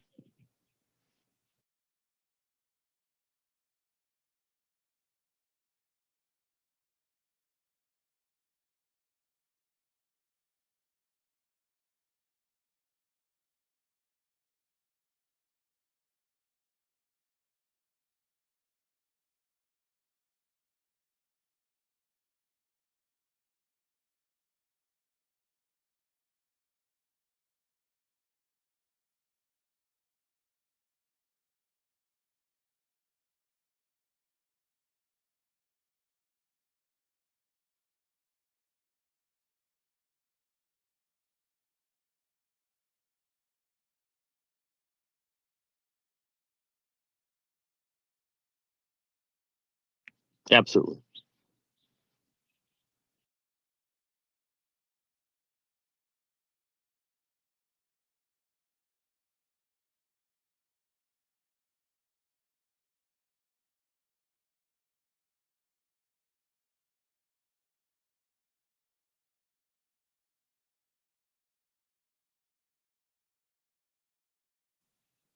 Yep.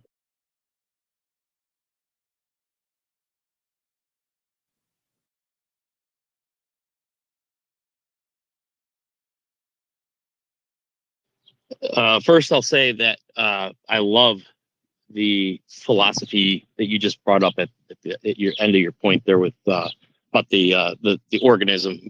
don't split, the resources, and you said it way more eloquently than I did. But and that's a whole nother topic that I would love to get into, because even as a youngster, I used to picture myself as, being in kind of like an inner space or whatever, and just that's the best way I could describe how I viewed the universe. We're a cell. Once I started having to draw cells on paper as a student, I guess I thought of myself as a cell, and then kind of gave myself kind of that humbled down view of existence.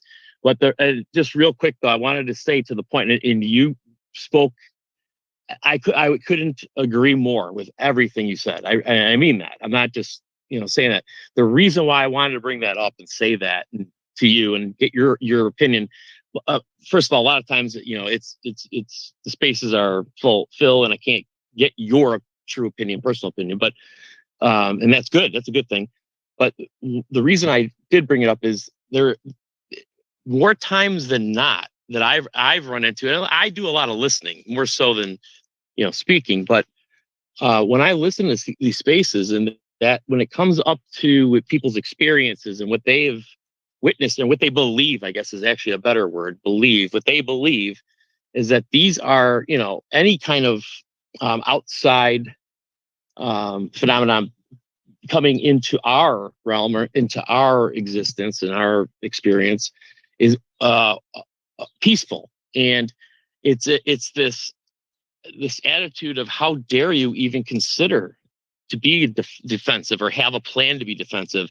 And it sounds harsh, but the reason I'm saying it, Mello, and if you haven't heard it this way, then just take note, because I have run into this so many times where people, they have their view and they have their experience, which is great. I mean, they're entitled to our opinion, obviously, but they overlook the fact that the reality of it, and what would happen, what would occur if we didn't have their belief, their perspective. And I think they just overlook that. And I just don't like when they when others in this, I guess, in this category, push back and look down upon those of us that believe that there needs to be kind of a balance, a balance of defense and understanding and investigation, like you said. So I don't know. I just want to make that point because it comes up a lot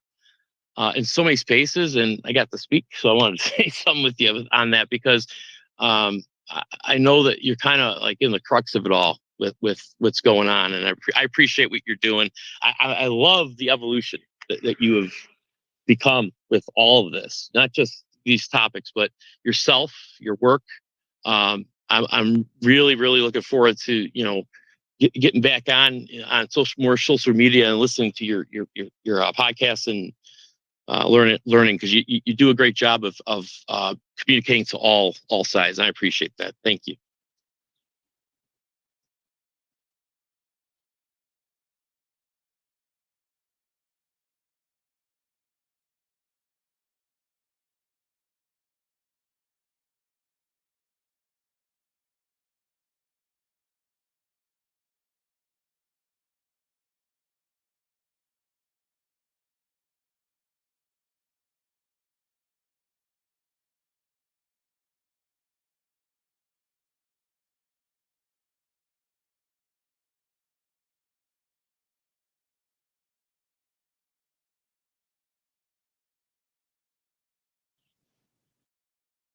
Absolutely. Yep. That's the way to put it. And it's so well said. I appreciate that you see that, and you have the patience with folks to know that and express that and let them come to their conclusion and hopefully come to that conclusion. I love it.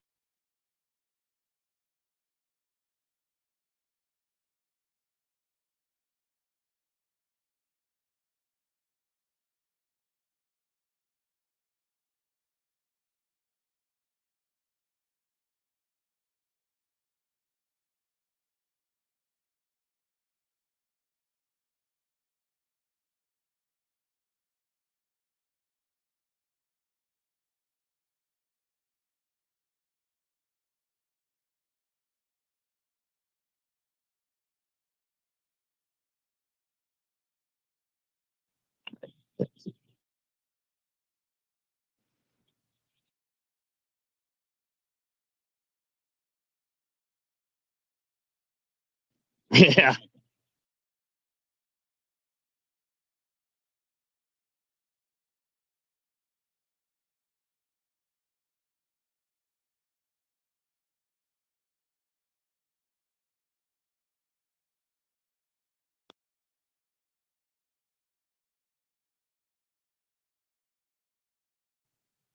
Absolutely. Yeah. Yeah.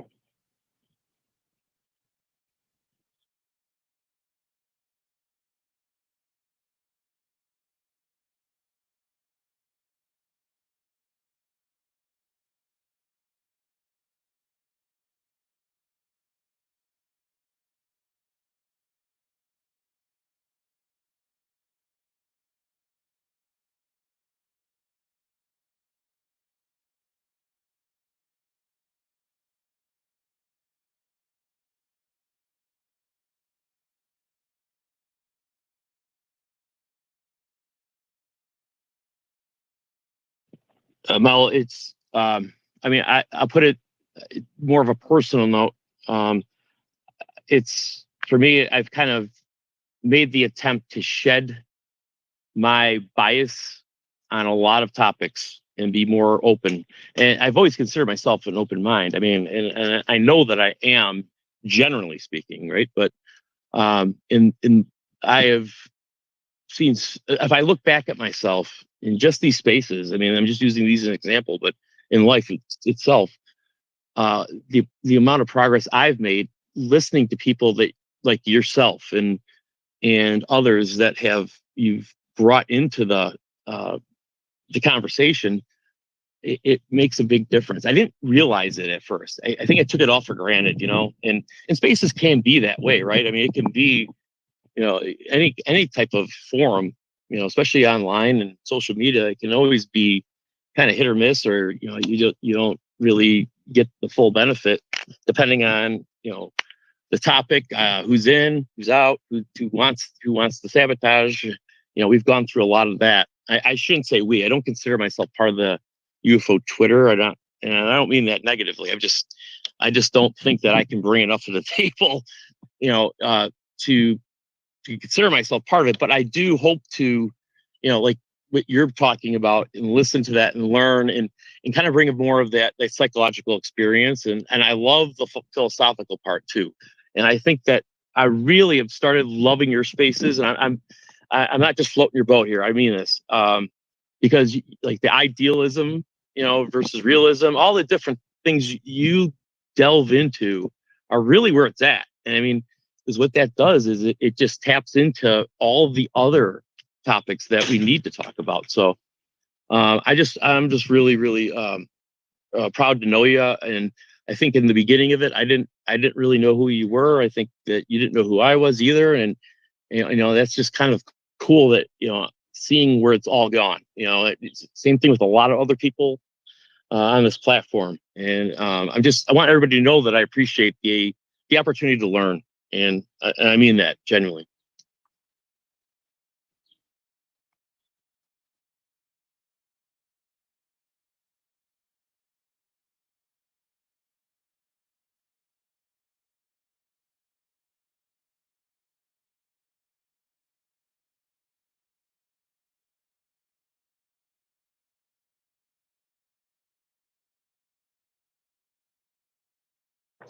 Oh, I love that. Yeah, I love it. That's awesome. No, absolutely not. No, I love that. I love that term. I love that. I had never really looked at it that way. It's awesome.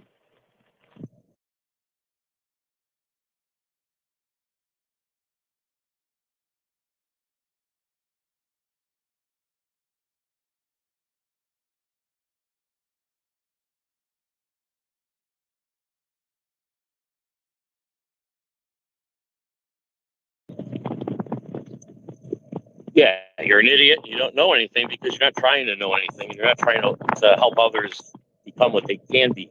And that's all. That's it. I mean, well, otherwise, what is the point? And I just it's very, very, very gratifying to see if this goes somewhere, because people like you take it somewhere. That's really what I'm getting at. Thank you.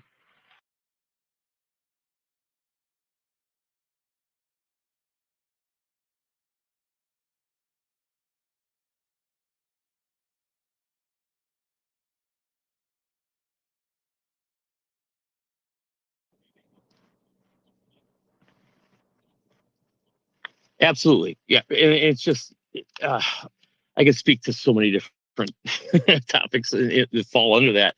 But I love the fact that you and I agree, because I think that our views of the world are completely different, meaning where we came from, how we've been brought up. I've learned more about you as we go along, and I'm pretty private, so you probably don't know that much about me, but um, I'm you're one of the people that I really value in here, and I think that others do as well.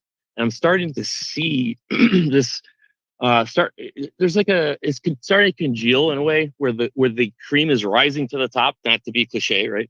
But it is starting to do that. And I don't want to sit here and act like I have any kind of say in any of this, but all I can say is I step away for weeks at a time and I come back in, and I step away for weeks at a time. I come back in, and every time you get better. And I don't mean like you were ever, you know, anything less. You're just always pushing into something what what your vision is, I guess. I don't know how to explain it as eloquently as you could, but I love your philosophy. I think that we need more of that. I wish some of the other spaces would do that, but also I see the value in, shooting the shit. And I think that's important for people to get to know each other, shoot the shit, and then come together and have this. I feel like I'm having a deja vu, so maybe the Matrix just clicked in again. But I want to know. I want you guys to know that I want to be a part of it. I listen. I'm always listening. I will contribute whenever I can, and it means a lot that you guys are tolerant with someone like me who's kind of in the stands listening and supporting. And that's where I'm really kind of stating my existence, I guess, if you will. I tried to do that in a couple other spaces, as well. So, no more beers with Randy, telling me to have a beer. but seriously, in all seriousness, I'm grateful, and you know that.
Wow. Yeah.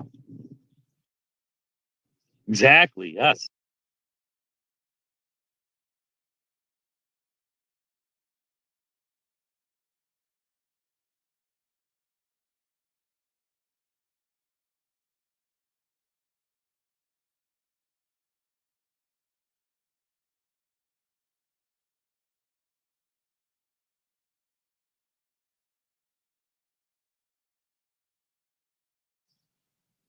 Oh yeah. So well said. It's so well said. Thank you.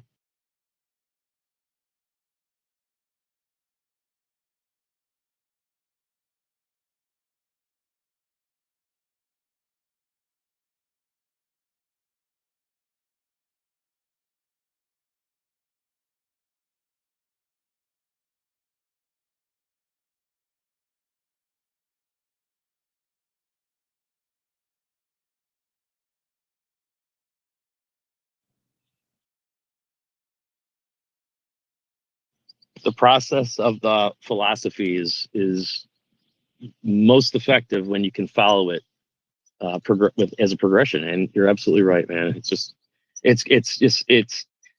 heartening to see someone like you do that, because that's what I've been trying to do in my life after I've, been through what I've been through and at this stage. And, I've kind of come to terms with where I need to go. I have a vision. It's just a matter of putting the steps in place. And it's kind of, I really like your style, man. I like what you, I mean, you first of all, you get the vocabulary, that's different, but that's a whole separate gratitude. But I think it means a lot when you're able to do things that way. And I think that's why you'll go far, man. And God bless you. I appreciate you, man. And I mean it. I mean it from the bottom of my heart. I'm not just here like, saying this stuff to people. I'm trying to go around and kind of make the rounds so people understand where I'm at now, and then I can kind of be a part of that. And even if I'm in the shadows, understanding what's going on, I'm all the better for it regardless.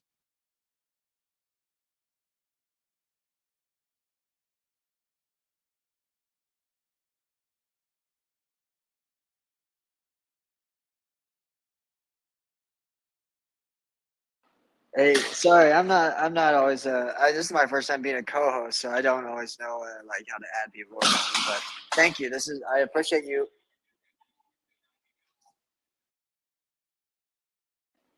Great, thank you.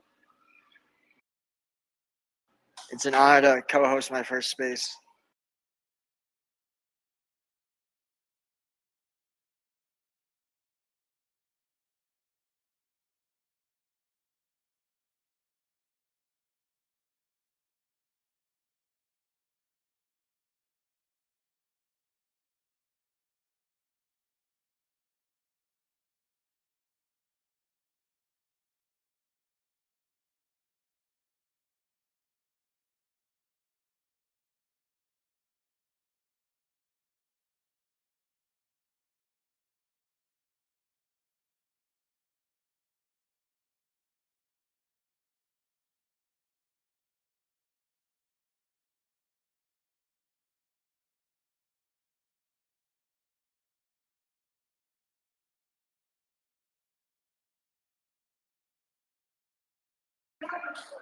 Yeah, cool.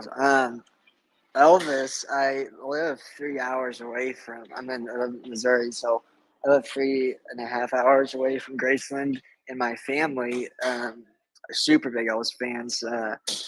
My half brother, he's always been like a super big Elvis fan, and he's got like an Elvis room and stuff he's always had. But so I went to Graceland and stuff a few times as a kid, and I dressed up as Elvis for Halloween. And when I was 10 years old, I actually wrote my first book, and I just wrote it by typing out like on the Windows, Microsoft Word, whatever. It's called Long Live the King, and it was like a conspiracy theory about how Elvis could have possibly faked his own death.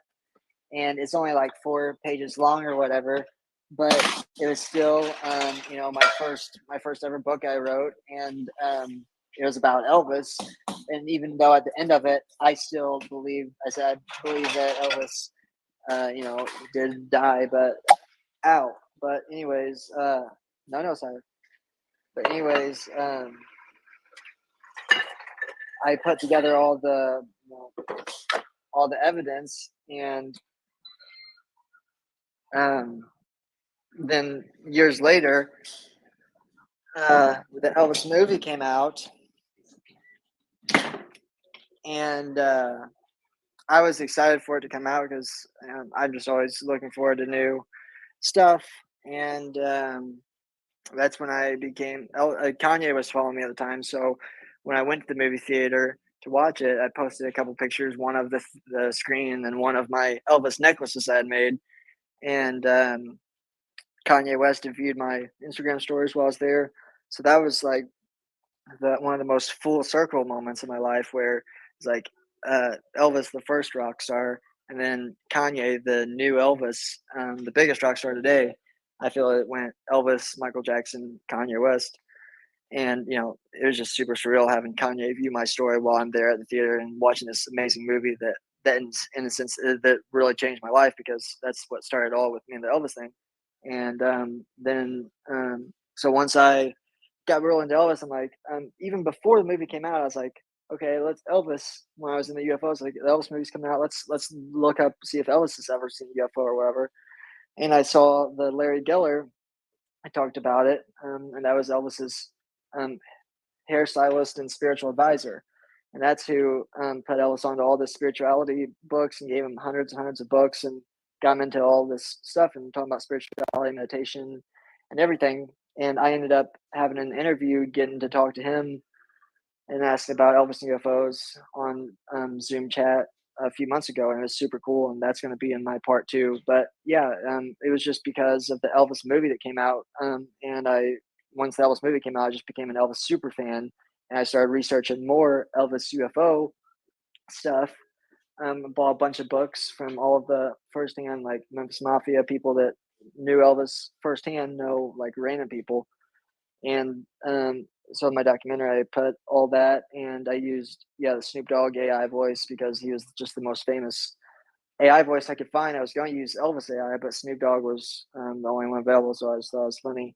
And so being I used Snoop Dogg AI before Drake. Drake ended up using Snoop Dogg and Tupac AI on one of his Kendrick Lamar disses recently. And but yeah, so ever since I dropped the documentary, though, I've had so much more evidence that I found right away, and not to mention all the evidence that I've created myself by meeting Priscilla, by interviewing Priscilla's son, and by interviewing Larry Geller. And I've had some big moments since then. I met Kanye West in person too.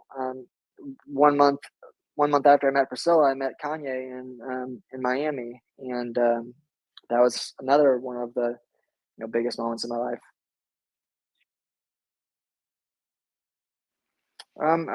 He was out of the country for a long time, and I was even trying to go to Italy to see him. I set up a GoFundMe account and stuff. I was trying to get money to get a plane ticket to go see him in Italy, but I didn't even have a passport at the time, so I wouldn't have been able to go, even if I had gotten the money. Anyway, so finally he came back. I was like, okay, well, whenever he comes back to America, I'm gonna come back and I'm gonna go see him. It was like the Vultures rollout, the beginning of his Vultures album rollout in December, 7 months ago, over December of 2023. And so he came to Miami, and he was gonna do a show. It's like December 12th or something, and he was gonna do his first listening party for the Vultures album in Miami. And I just had the idea to go, and I went and drove down there, and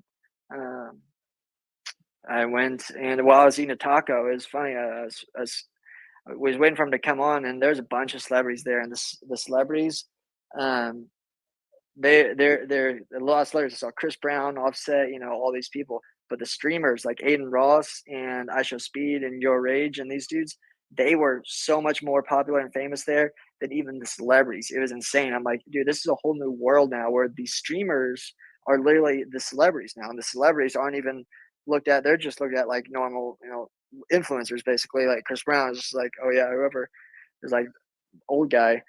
And the streamers like Show Speed and stuff, they're the ones that had the crowds and like people surround them and crazy. And yeah, I met Aiden Ross and I Show Speed that night too. But when I met Kanye, I was all waiting for him to come on, and I went up to the front to get a taco. They have these taco stands, and I was hungry, so I was eating a taco when he just walked in, and I was like, oh shit, yay! So I threw away my taco and like ran up to him and recorded. I knew he wasn't like gonna be, wasn't in the mood to take a picture or anything, so I didn't ask him to take a picture, even though like Aiden Ross and a lot of people did that night and they got denied a picture. So I didn't ask him to take a picture. I just said, yo, yeah, it's me, Lil Pop Tart, like UFO guy. I said, yeah, I'm in contact with aliens. And anyways, just while he's walking in, because of that, and I didn't ask him to get a picture, I didn't get denied a picture, but I mean, he still kind of ignored me, but whatever. But anyways, a lot of people still like Page Six and all these big companies, newspapers, whatever, paparazzi, just people took pictures of me walking next to Kanye and walking next to his kids. And then whenever he went on stage, I was right next to where they walk on and off the stage on the side. So I saw, I got lots of great videos of. It's like all of his kids were there pretty much. Like North was there. Saint was there. Yeah, Chicago was like at least 3 kids, and his wife Bianca.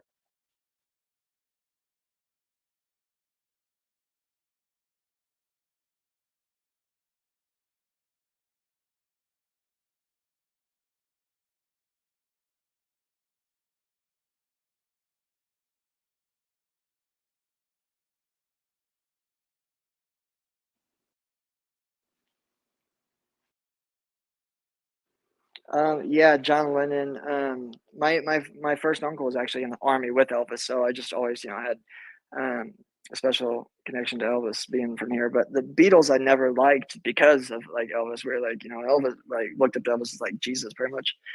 Um, but anyway, so like the Beatles were kind of like not really the Elvis's enemy, but they were kind of like competition.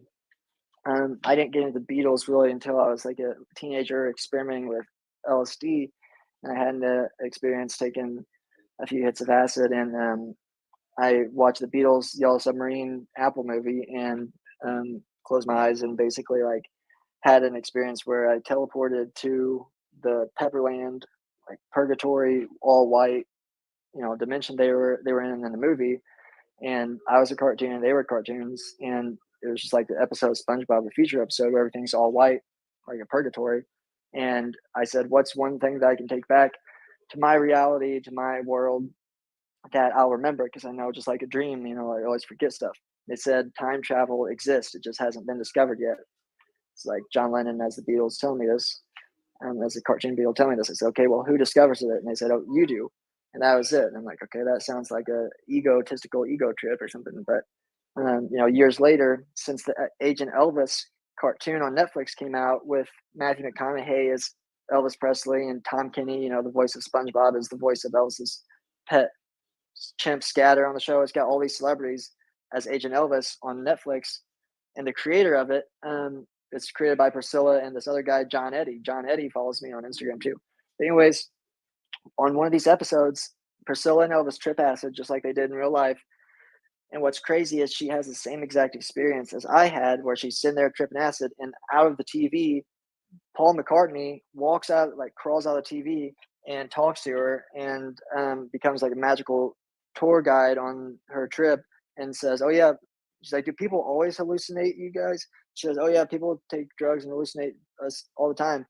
And I'm just like, that's literally exactly what happened. I didn't think anybody else had that same experience.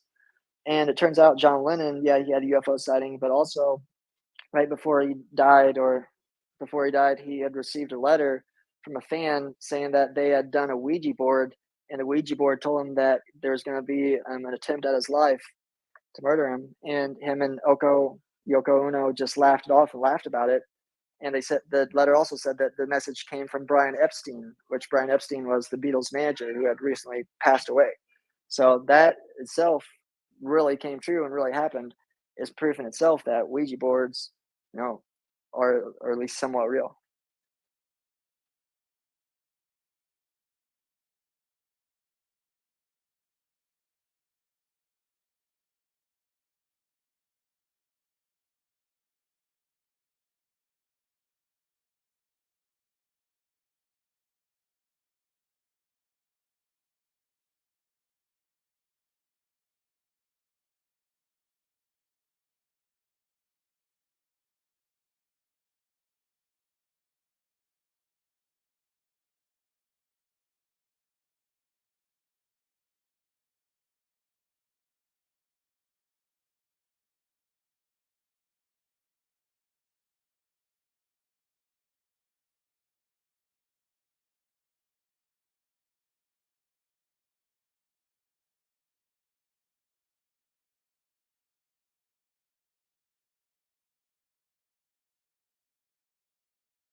Yeah, but and I'll tell you, but everything though, no human is perfect. Greer at the end of the day isn't perfect, even though I do believe in him. I love Elvis, and I love Kanye, and I think a lot of that just stems from my addictive personality and just me being passionate and as an artist being passionate and obsessed with things and also, whenever the Elvis movie came out, Austin Butler, who played Elvis, watching his interviews, had talked about how, while studying to be Elvis, he allowed himself to become obsessed with him and just allow himself to become obsessed and become a fan and really spent like 2 years of basically like role playing, whatever, method acting as Elvis. And you look at so many other Elvis fans and they're just like obsessed with him and way more than even me. And I'm saying like, where they have their rooms filled and have like millions of dollars worth of merchandise and stuff. And so I do respect them, but at the end of the day too, I don't want to be just a fan of anyone, and I want to be used those artists as inspiration more than anything as inspiration for my art, and to not be just a typical artist, but to be a UFO artist more so, and the art of saving the world, and the art of teaching CE5, as opposed to I just make clothes or I make pictures, I draw, whatever, just typical art. I think there's an art form of saving the world. There's art in everything. There's art in life and beauty and everything. So I think that my CE5 videos itself are my highest forms of art. And with Greer though, it all started with the CE5 movie in November of 2020. I'd been watching typical Jeremy Corbell documentaries about Bob Lazar and stuff since the beginning of COVID in 2020, but it wasn't until November of 2020 that Greer's documentary C5 came out. And I said, okay, this is pretty bizarre. It's the most bizarre thing, but it makes sense. He said, yeah, like UFOs are cool, but what's really cool is who's the pilots, who's flying these things, and how do we make contact with them? And I'm like, yeah, like you're asking the right questions. Like, why are there still UFOs? Like, why can you not figure it out? Like, there's got to be an answer. Someone knows the freaking answer. It's not some, if it's a mystery and there's a debate, someone has to know. And so that's why I was so glad. And I had even like as a kid watched History Channel, loved the Universe show. I'm like, and I would look up and like they're not making contact.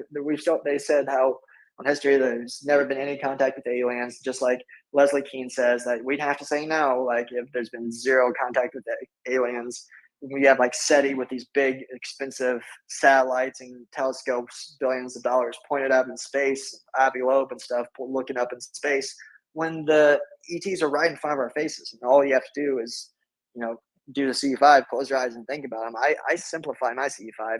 Greer makes it a little more complicated, but then again, he's more expert at it than me. So, and I don't have contact every time, but my method is my method. And when I make contact, it works. When it works, it works. You know what I'm saying? But when it doesn't, it doesn't. It doesn't work every time for me. But with Greer, he's been doing it for 30 years.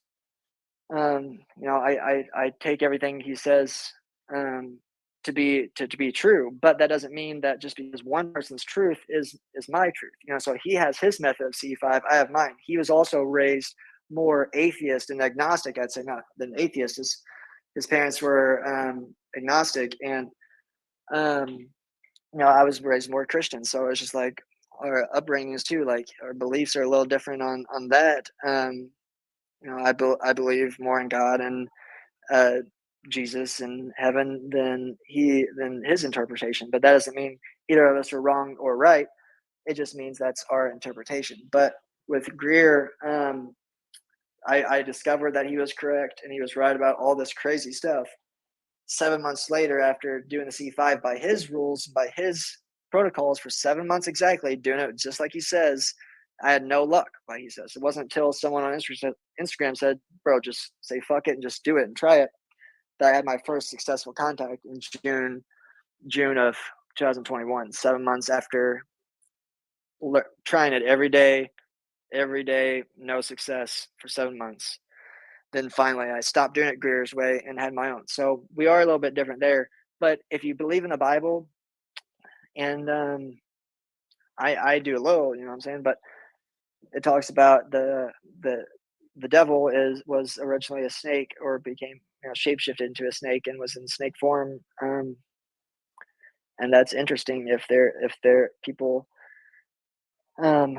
think that reptilians are negative, then it could stem from that, and it could be explainable. It could be they're not actually. The devil just tricked us, and just like I think with Ouija boards and stuff, the lower dimensional beings exist, but it's about your intentions of who you contact. Just like doing a Ouija board, if that's your intentions is to contact a lower dimensional being and demon, whatever, then it's possible you can do that, but doesn't mean you should. But with C5, your intentions is to contact peaceful ETs, not demons from some dark realm of scariness or whatever that we don't understand, don't know how to control, don't know how to interact with.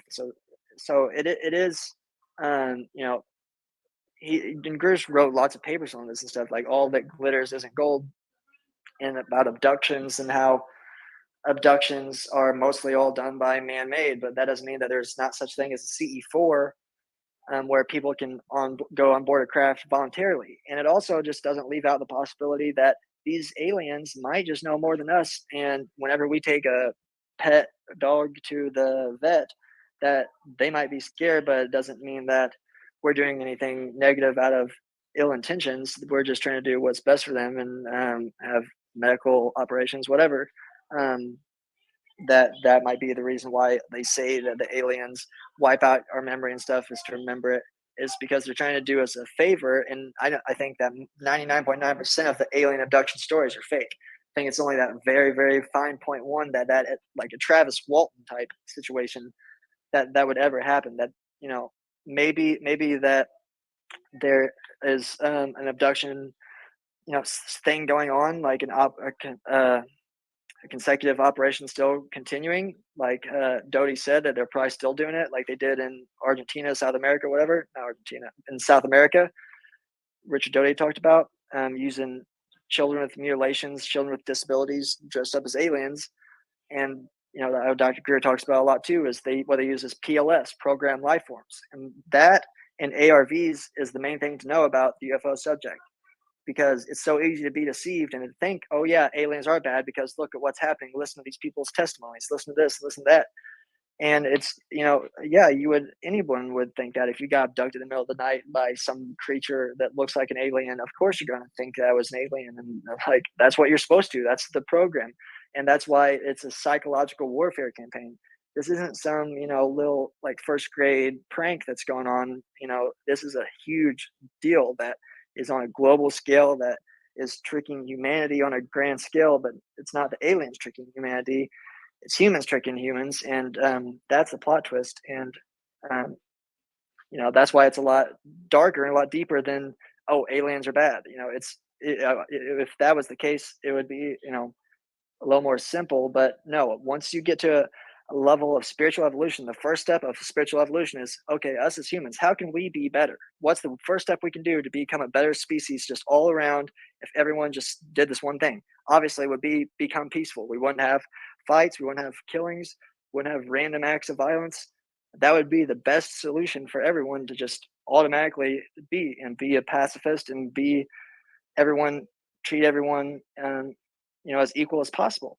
But we haven't evolved there yet. And that's anything that's less evolved than us or is equally as evolved as us would be a negative ET, would be a negative species. But that doesn't mean that they should be wiped out. Like, doesn't mean we should be wiped out unless we start doing radical things like nuking other planets and harming other species like that. Then they can turn us off. And that's probably what happened, 6,000 years ago, whatever.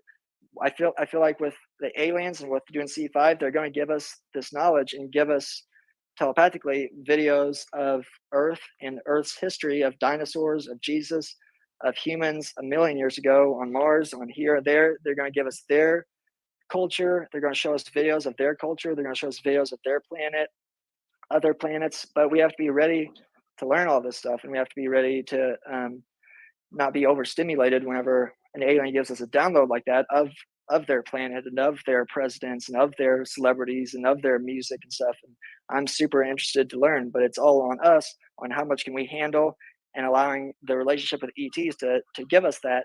It's actually bypassing the governments, bypassing the military. And one time, Dr. Greer had met with an admiral, and they said, "Who the hell do you think you are? You know, you can't make contact without you don't have clearance to make contact with these ETs." And him and Greer got into an argument saying how it's an illegal blah blah blah to whatever to have it as well, what Disney released a UFO documentary in the 90s that said it made it illegal for any human to have contact with an extraterrestrial, punishable up to $10,000 fine and 1 year imprisonment. And this is from a Disney documentary from the 90s called like Adventures from Tomorrowland about UFOs. It's super interesting, and a lot of it is a lot of true stuff. And then eventually, the end of it, they get into abductions, and that's why Trump was brainwashed and created the Space Force, and that's why Reagan gave his speech, is because these presidents, if they are told anything, they're told by the Luis Elizondos and TCSAs, this covert group.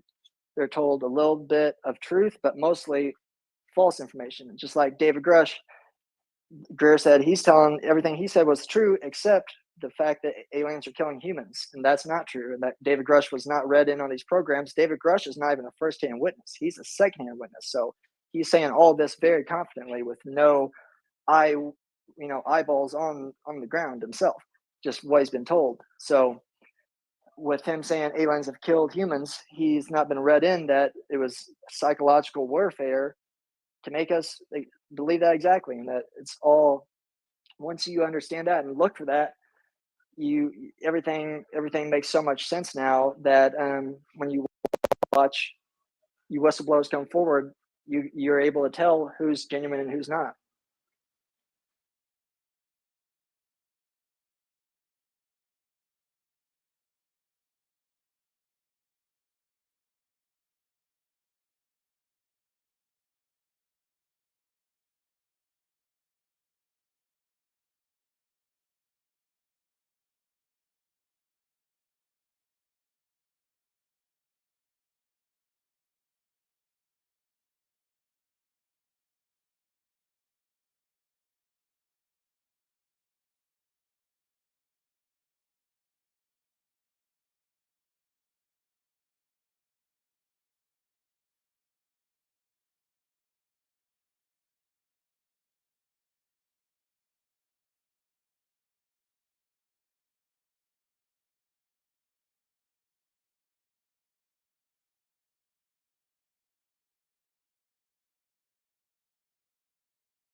And one thing I just want to say is Michael Jackson and Elvis both, what they cared about more than their music was their humanitarianism.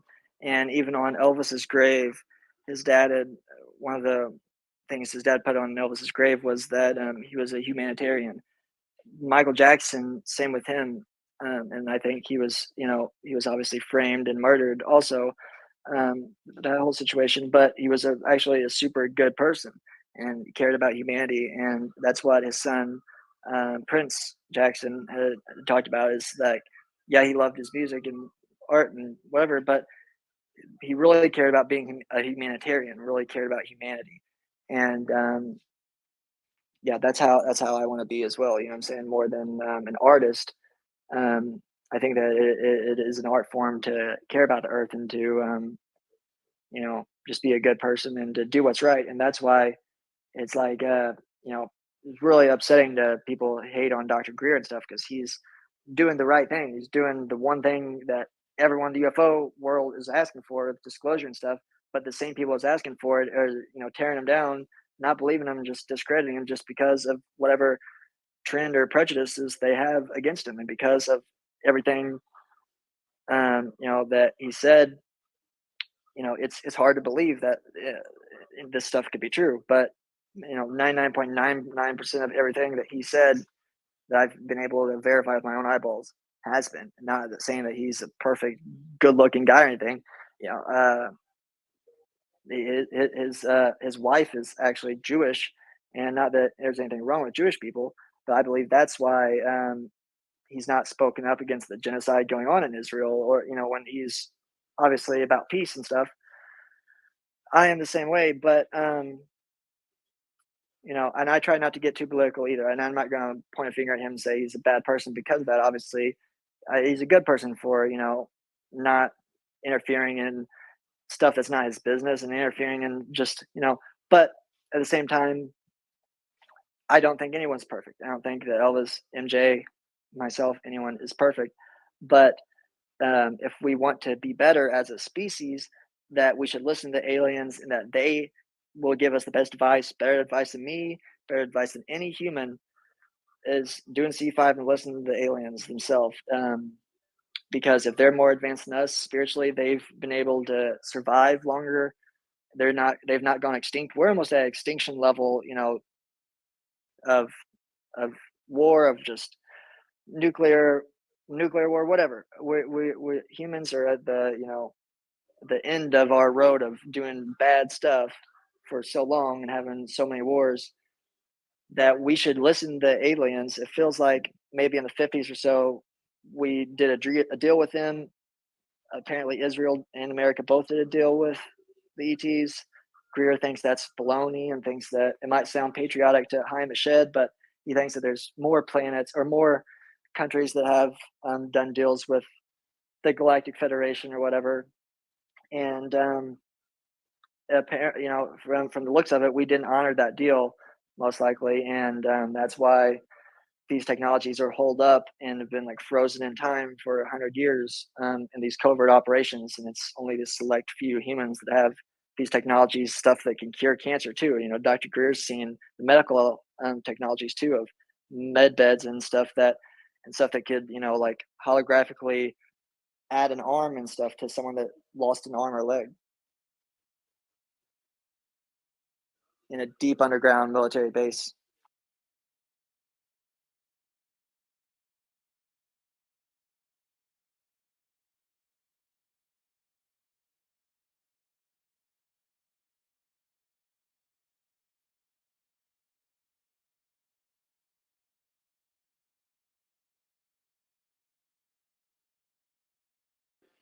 So in my newest one, I've got obviously like the people that I've met, Priscilla and stuff, but Lisa Marie, his daughter, and I've actually got Elvis himself handwritten note about a UFO where he wrote the word UFO !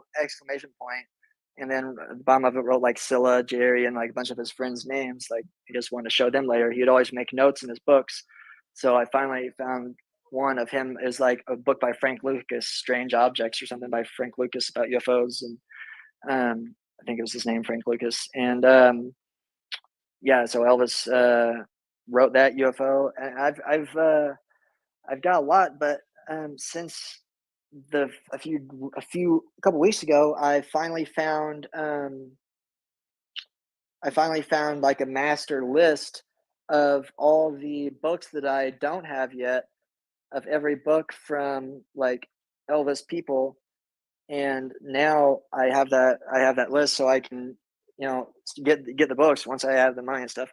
Well, I'll buy the books, and then I can finish my research. You know what I'm saying? And finish the documentary. I was going to put it out with however much I have already, whether it's 20 minutes long, 30 minutes long, or whatever. Last one was like an hour and a half or so, normal time. But I'm like, okay, thank God I found this master list, because that's all the stuff I need. I need in almost every book I have on Elvis people, I find something where they say the word alien. Even Lisa Marie saying in an interview that she said boys were never alien to me. just saying boys were never strange to her, but using the word alien. It's just like stuff like that I look for. And Elvis on stage, I got him on stage saying, and the lead singer is from Mars, Jupiter, somewhere. He's too weird to be from here. Introducing one of his band members, like acting like they're an alien, saying they're from Mars or Jupiter somewhere. And so I'm going to get those books. And I'm also still going through. Elvis did like 1,683 concerts in his career. So I'm going through every 1,683 concerts for more quotes like that of him saying, looking for him to say the word alien, looking for him to say the word UFO, or just make some sort of reference like he made there, saying the lead singer's from Mars, Jupiter. I'm still doing that. But it'd be nice if anyone else would be like, yo, hey, I found this or whatever. And that's happened a couple times for my first documentary. But what's crazy is AI chat GPT told me a long time ago that, and a lot of this I think they might have just been possibly making up, but I think there might be some truth in this too, that a lot of this stuff has been suppressed. Like just like the newspaper whenever Elvis was live was called the Memphis Scimitar. It's not available anywhere. It went out of publication. So the only place you can get it is like Memphis Library Archives. Anyways, Elvis apparently did an interview with a guy called Jody Rosen, who worked at the Memphis Press Scimitar, and then went on to work at Rolling Stone, and asked Elvis about aliens. And he said, aliens that's a touchy subject, but blah, blah, blah. And apparently gave a quote about it, but that's nowhere to be found. It was coming from ChatGPT. I've never gone to Memphis to find it. ChatGPT also said that on a few occasions how there's been the conspiracy theory is the rumor the reason Elvis went to meet Richard Nixon, President Nixon, was to discuss aliens and UFOs. That was the real reason he met Nixon. And it makes sense because on my documentary, I have Elvis's first cousin, Billy Smith, who is like his literal best friend, talking on 2 different videos, talking about how Jackie Gleason confirmed to Elvis that, Nixon had taken Jackie Gleason, to a facility to see an alien craft, an alien body. And Jackie Gleason confirmed that to Elvis, and Elvis's first time on TV was on Jackie Gleason's stage show. It was Jackie Gleason's show. So, and I believe that to be 100%, true. Just a lot of stuff like that.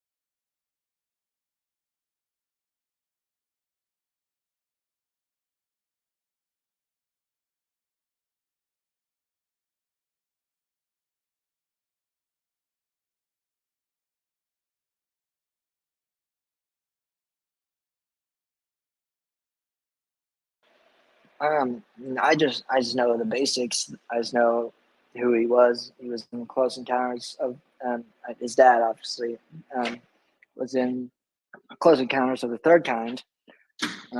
Spielberg, and so was Jack Valet. So no, I've never watched any of his son's videos or anything like that. I've never really researched.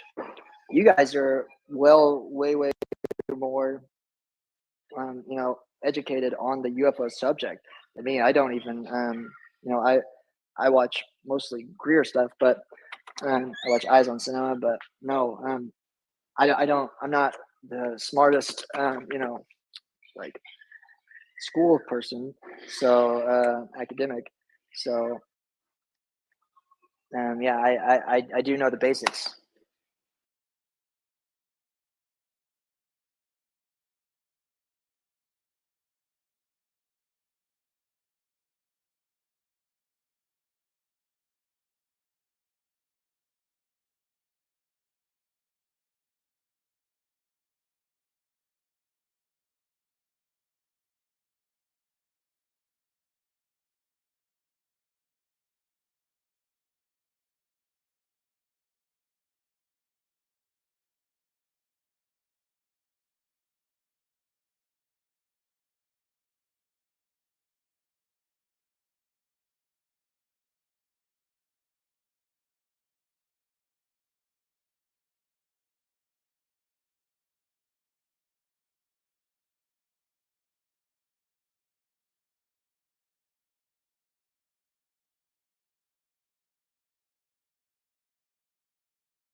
No, so if it wasn't for CE5, I would have never had one. I still have not, without doing CE5, I've had one sighting without doing CE5, without initiating it, or at least initiating it the day before, the night before, whatever. With without me asking for it, I've never ever had that. So I don't think, um, that's that they've just been increasing more. I think that to know the difference, and there's three main UFOs, and that there's man-made UFOs, there's extraterrestrials, and then there's interdimensional, and that still can be like the same type of crafts, but it's just a little bit trippier with interdimensional. And knowing the difference is very, very crucial if you're, in the UFO subject, if you're in the UFO field.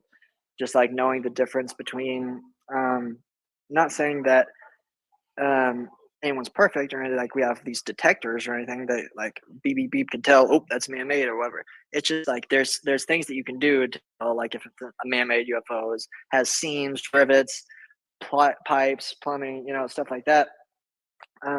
The silver disc I saw was so perfect. It was completely seamless, and it was just like the most beautiful thing. And it was like seeing a Lamborghini, but it wasn't a Lamborghini.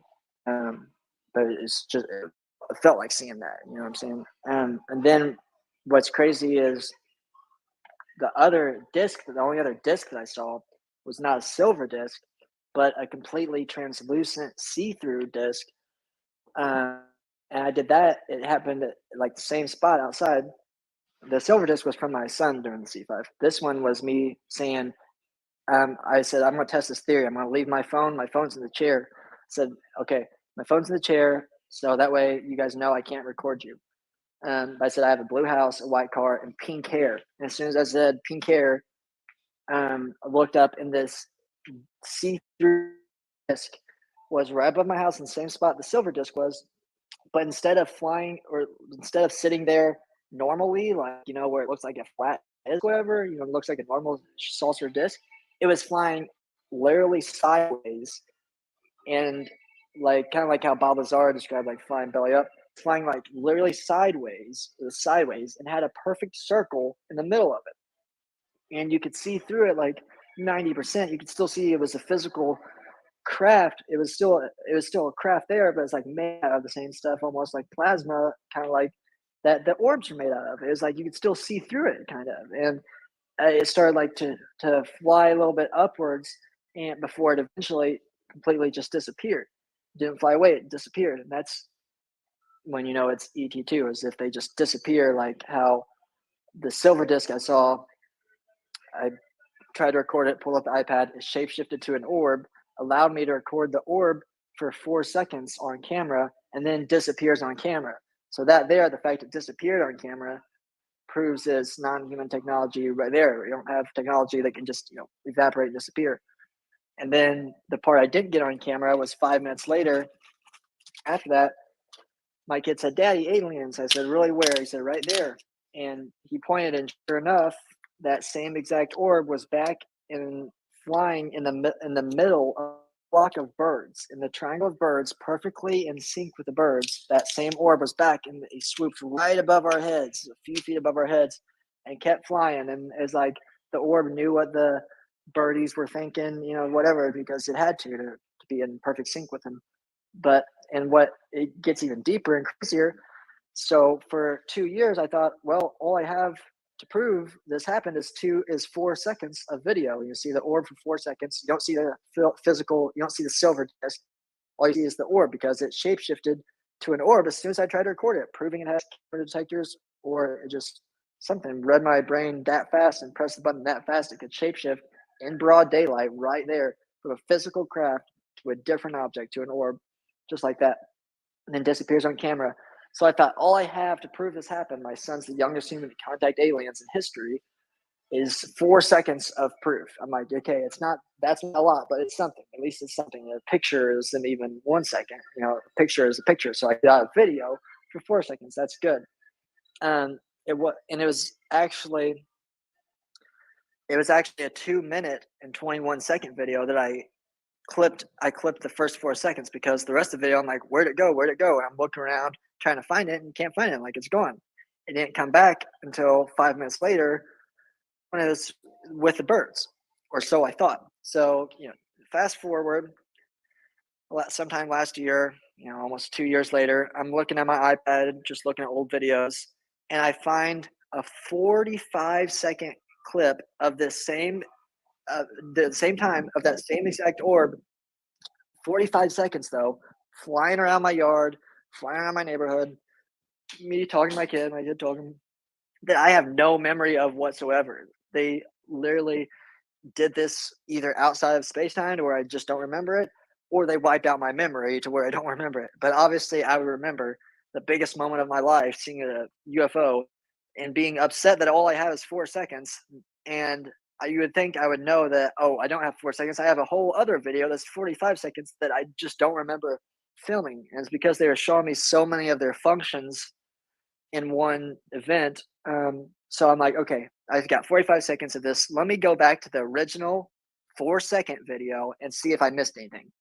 Went back to the 4-second video and realized, oh wait, I actually clipped it, and it's a 2-minute and 21-second video that I thought it was just 4 seconds. That I remember now. I clipped it, and so I went. I'm like, let me do what I do on UFO shows and go frame by frame and see if I missed it. So I went frame by frame on the rest of the 2-minute and 21 seconds, and this is what UFO Shane like always talks about whenever I had told him about my experience. I tried to explain this to him, but it's so complicated, he can't. So he's like, "Oh no, there's nothing there." Anyway, so this is where it gets complicated, crazy. So I went to the 4-second video and said, "Okay, this isn't 4 seconds; it's 2 minutes and 21 seconds." And how you can do on iPhones or iPads, and you can go back and crop to original video or whatever. And that's what I did, reverted it to original. And I went frame by frame like they do in the UFO shows. And at 1 minute and 14 seconds exactly, I start filming an airplane, because I'm like, where's that? Is that a UFO? And no, it's an airplane. But if you pause it 1 minute and 14 seconds to the left of the airplane, you can see that same orb jump from 4, 5, 6, 7 different spots in less than 1 second. And obviously, like with Twitter and stuff, it's it's hard to explain all this, let alone show it on video. I need to get someone to help me do the video, to do an illustration of what the silver disc looked like. I've drawn a few pictures, but to get an illustration, I've still never seen an illustration sufficient of what the silver disc I saw. The silver disc I saw was so perfect and so seamless and so disc shaped. It wasn't like it was flat, it was disc shaped.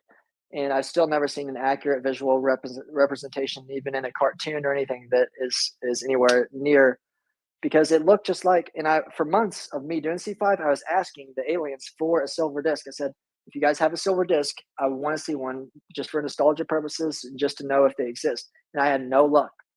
It wasn't until my son did his second C5 that I saw a silver disc, and that's the only time I ever saw a silver disc. And it was completely silver, completely metallic, and it was hovering there right above my house for a few seconds. I said, "Look, buddy, you did it. You did it again." And after my son started looking at it, it started to hover over to the right just a tad, like an inch. It moved over to the right. It's completely silent to the right. And as it did that, the sun started to reflect off of it, off like one little edge of bottom edge of the craft. The sun reflected off of it. It was so bright. I just remember that it's like whenever the sun is shining on water or something, how it just like is a super strange feeling. It was the coolest thing though, seeing the silver disc, more than when it was an orb. That was a cool experience, but when it was the silver disc, that was the coolest thing I've ever seen.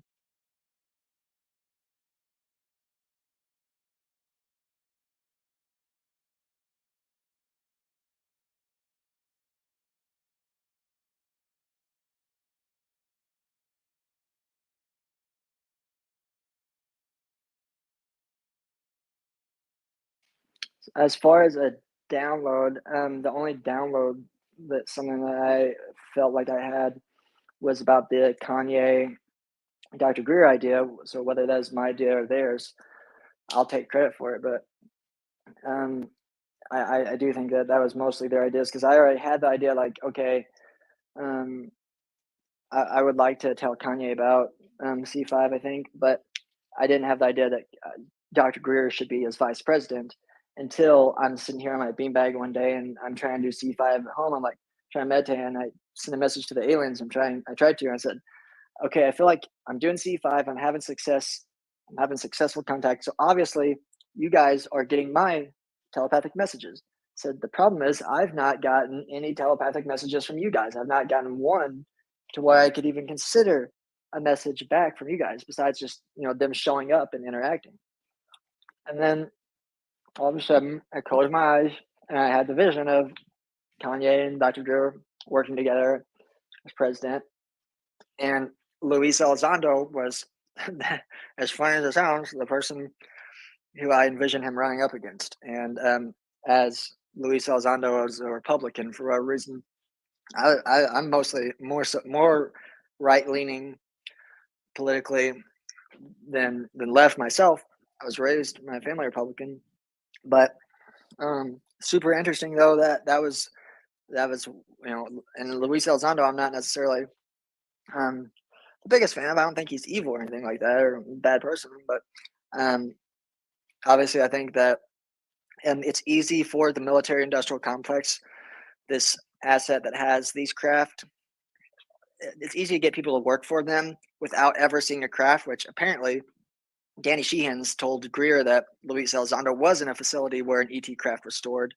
But even if he wasn't, it's easy to get people to be a spokesman for Lockheed, like Mike Rogers and Mike Turner, without even paying them, just by supporting the theory that aliens are bad and that we don't know what they are.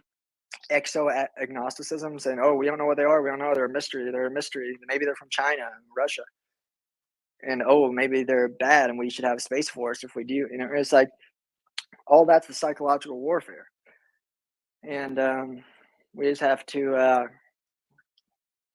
I don't know. I think all three candidates right now, between RFK Jr., Biden, and Trump, great guys. Sure, they all got their own charisma and their own, fan base, their own whatever.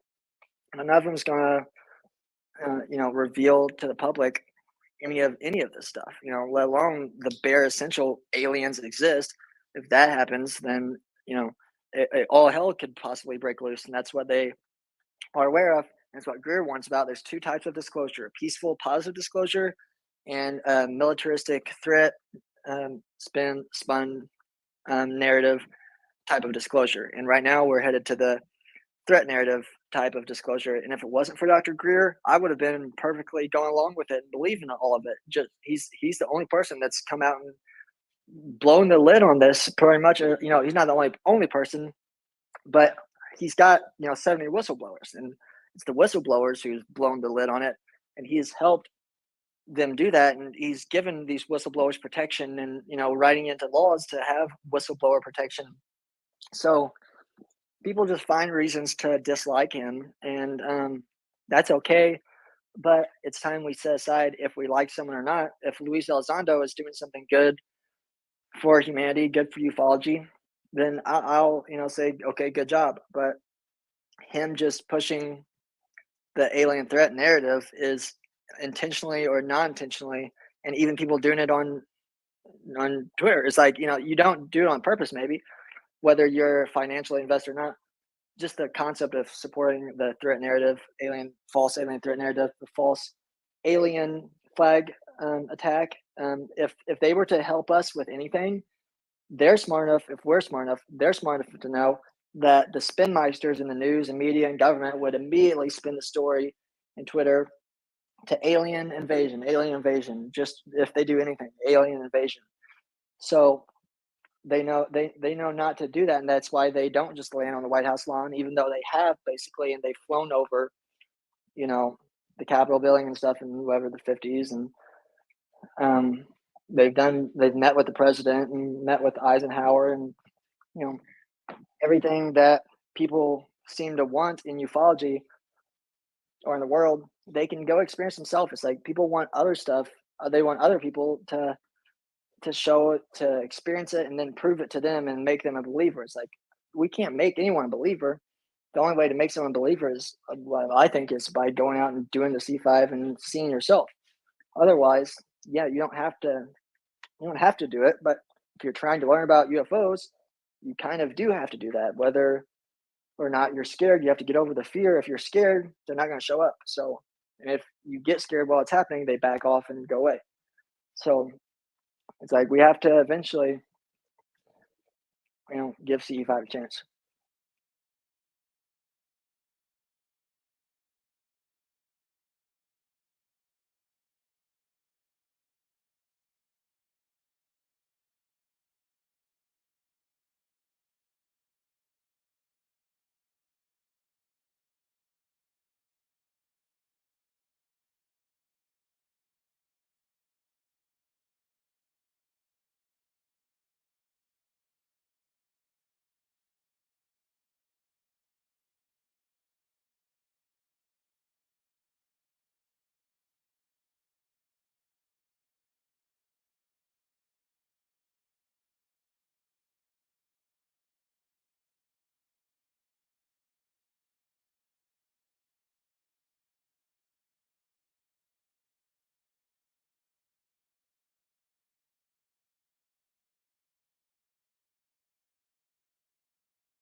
It's a very, very. I would have to say Elvis. I gotta say Elvis.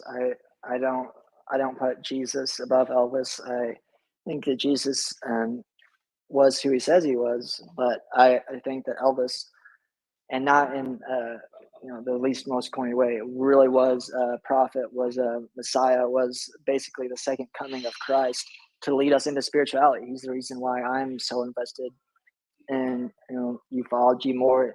Obviously Greer too, but I don't think I think they're all human though. At the end of the day, I think we're human, they're human, and even aliens are a lot of them human. So it's not like we should worship any of them. They're literally just fucking meat and bones like us, and nothing special besides they're talented and smart, and they should be recognized as such, as great humans, and we should be proud to be humans like them, and we should be proud to be humans and want to advance. And the thing about Elvis is he believed that the aliens were peaceful and that we shouldn't be scared, and that they're so advanced that if they wanted to harm us, that they would have done away with us a long time ago. He was also aware when he was in Germany that the Germans had tech that was based off of alien technology. He was super, super intelligent, more so than even just UFOs. People don't talk about the UFOs much. If you watch any any Elvis documentary, they don't say, "Oh yeah, and he loved UFOs." They say he became obsessed with spirituality and reading all these spiritual books and religious books. They just gloss over, exactly.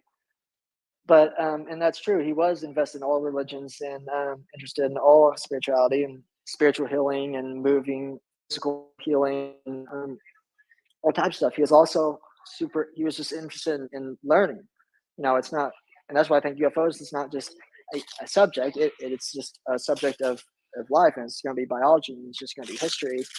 And Elvis apparently he wasn't, gullible, but Ed Parker had told him about this book about the hollow earth theory, and he was super interested and excited to read it. And apparently he gave him that book on the hollow earth, and Elvis devoured the book in one night, just super, super interested in reading it. And so, and he was still a skeptic about stuff, I'm saying, just like anyone, but he was open-minded enough to believe, and he really believed he had powers, not just with his music, which is obvious. The music was really the last thing that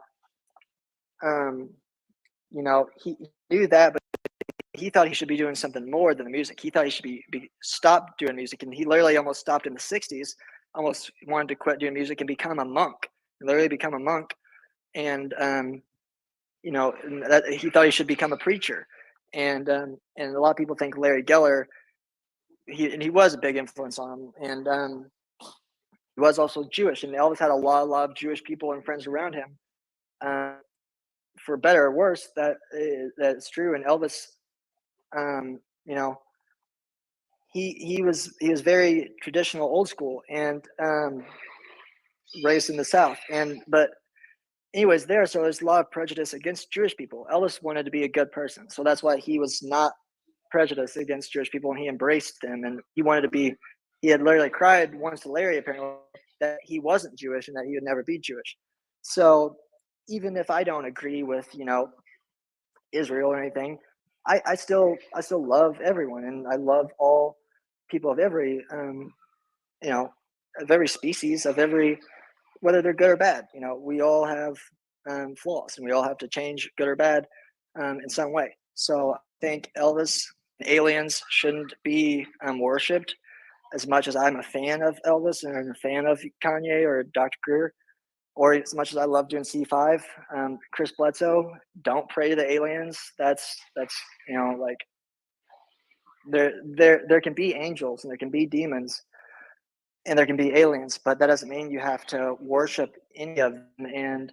And especially worshiping the aliens, that's super weird because you're worshiping the it's like the wrong thing. It's like that's you know what I'm saying? It's like the angels aren't going to come here in a spaceship. They might have some, you know. I think it's just a lot different in that to conflate all of it together and confuse people is just not okay. And to get people's hopes up like oh, God's coming, Chris Bledsoe's, you know, in heaven and stuff or something like that. It's like that's absurd and that's wrong, and that's a grift, more or less, is to believe that, even though he's found a method that works. I believe Chris Bledsoe does C5 and doesn't know what that he's doing, and he knows he's doing C5, but he's being used by intelligence communities or whatever, being used by people to just say that he's praying and say it's his own idea, and that way here does get credit whenever this does come out in the future of disclosure is, oh well, we've had people like Chris Bledsoe, and he was before Dr. Greer, and you know, try to take the credit away from Greer and discredit him and make it more how they want it to be, the narrative. Like Chris Bledsoe, once whatever his narrative would be, it would be you know, most likely good and bad aliens, which is true, but it's not true because we're the bad aliens. The good aliens are the ones that's allowed off planet. We're not allowed off planet because we're still the bad aliens. So any bad aliens, whether they look like us or not, are not going to be allowed off planet. If they do go off planet like we did to the moon, they're going to be observed and given a warning, and their astronauts are going to be shell shocked, just like our astronauts were shell shocked. And that if we don't straighten up our act, and if we go try to blow up another planet, just like we try to detonate missiles and nukes into space, they've stopped any sort of testing of nukes going off in space. The aliens do not allow nukes to go off in space, and you know, they're not going to allow us to go do something like that. That's what we should be concerned about, is crossing the extraterrestrial red line, not, you know, being scared, because fear is the easiest way to be manipulated. So if the government, our own people, can keep us in fear, they can manipulate us in any way that they want to. This is how they've been doing it for 100 years. And it's like, if it wasn't for Greer, we wouldn't know about any of this. The Cosmic Hoax is another great documentary that is only on YouTube, shadow banned on YouTube even, and it talks only about the false flag alien attack that Werner von Braun, Hitler's Nazi rocket scientist, who literally discovered or created, you know, invented rockets for Hitler, we brought over here during Project Paperclip, which is the real reason why we went to the moon first and what built NASA. It's from Nazis and not scientists from Project Paperclip.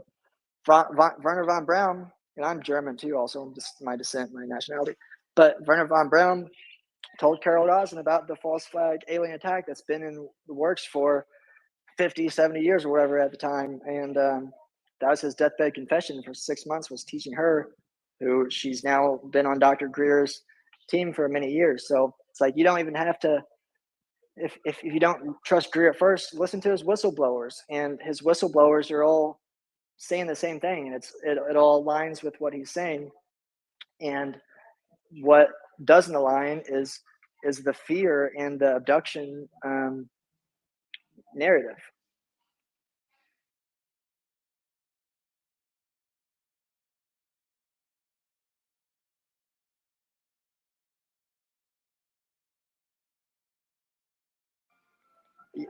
Man-made abductions. They're being abducted by these programmed life forms that look like aliens, that can be, even like Richard Doty said, they used to use kids with deformities dressed up as aliens, right around these man-made UFOs, abducting people. And Jack Fallet, renowned ufologist, whatever, has a smoking gun document proving that the CIA has been doing these experiments in South America in the 1980s, that he won't release. And Dr. Greer has even threatened to sue him, and said that they should, not necessarily, but he's called him out several times for not releasing this document that Jack Fallet himself said that he had in a book that he released in the 90s, bragged about having it. But Greer believes that he's been threatened, and that's why he won't release it. But just like what Richard Doty said, I think Richard Doty is like Bob Lazar whistleblower times 1,000. I think Richard Doty is Bob Lazar on steroids. He's that great of a whistleblower. Total opposite of David Grush, where this guy has firsthand, knowledge. Same with Clifford Stone, but the people like Richard Doty that were actually in the program, and in the program of these false flag attacks, that is the deepest it gets so far, the deepest the rabbit hole has gone so far that I've been able to get to. And I've gone this far in the rabbit hole. But Richard Doty said that they used kids with deformities, but the program life forms. And what Richard Doty says that this program is probably still going on, and he couldn't even really talk about it because he said that it's probably still active, and they use robots dressed as aliens. And even Dr. Greer said it's so sophisticated, so advanced, that what they do is they have people that are have psychic abilities, and because UFOs are all flown telepathically, they have these psychic people telepathically hack or hijack a UFO that they detect. They telepathically hijack it, fly it over to the military base that they're at, and land it, steal it safely without, blowing it up and shooting it down like we've done for 100 years, shooting on the UFOs. That way we can hijack and steal the UFOs. And with what the people that have cloning technology, and it's cloned like Betty the sheep or whatever, have gotten a hold of dead extraterrestrial bodies, cloned the dead ET bodies, rewired the clone aliens' neural circuits in their brain to make them basically a robotic android of a cloned alien. And that's then used to abduct people. So obviously even me or Greer or anyone, if they was abducted, and this apparently happened to George H.W. Bush too, was abducted by this group. And they threatened for every world leader on earth would be abducted too if this came out, whatever, or pushed further on it.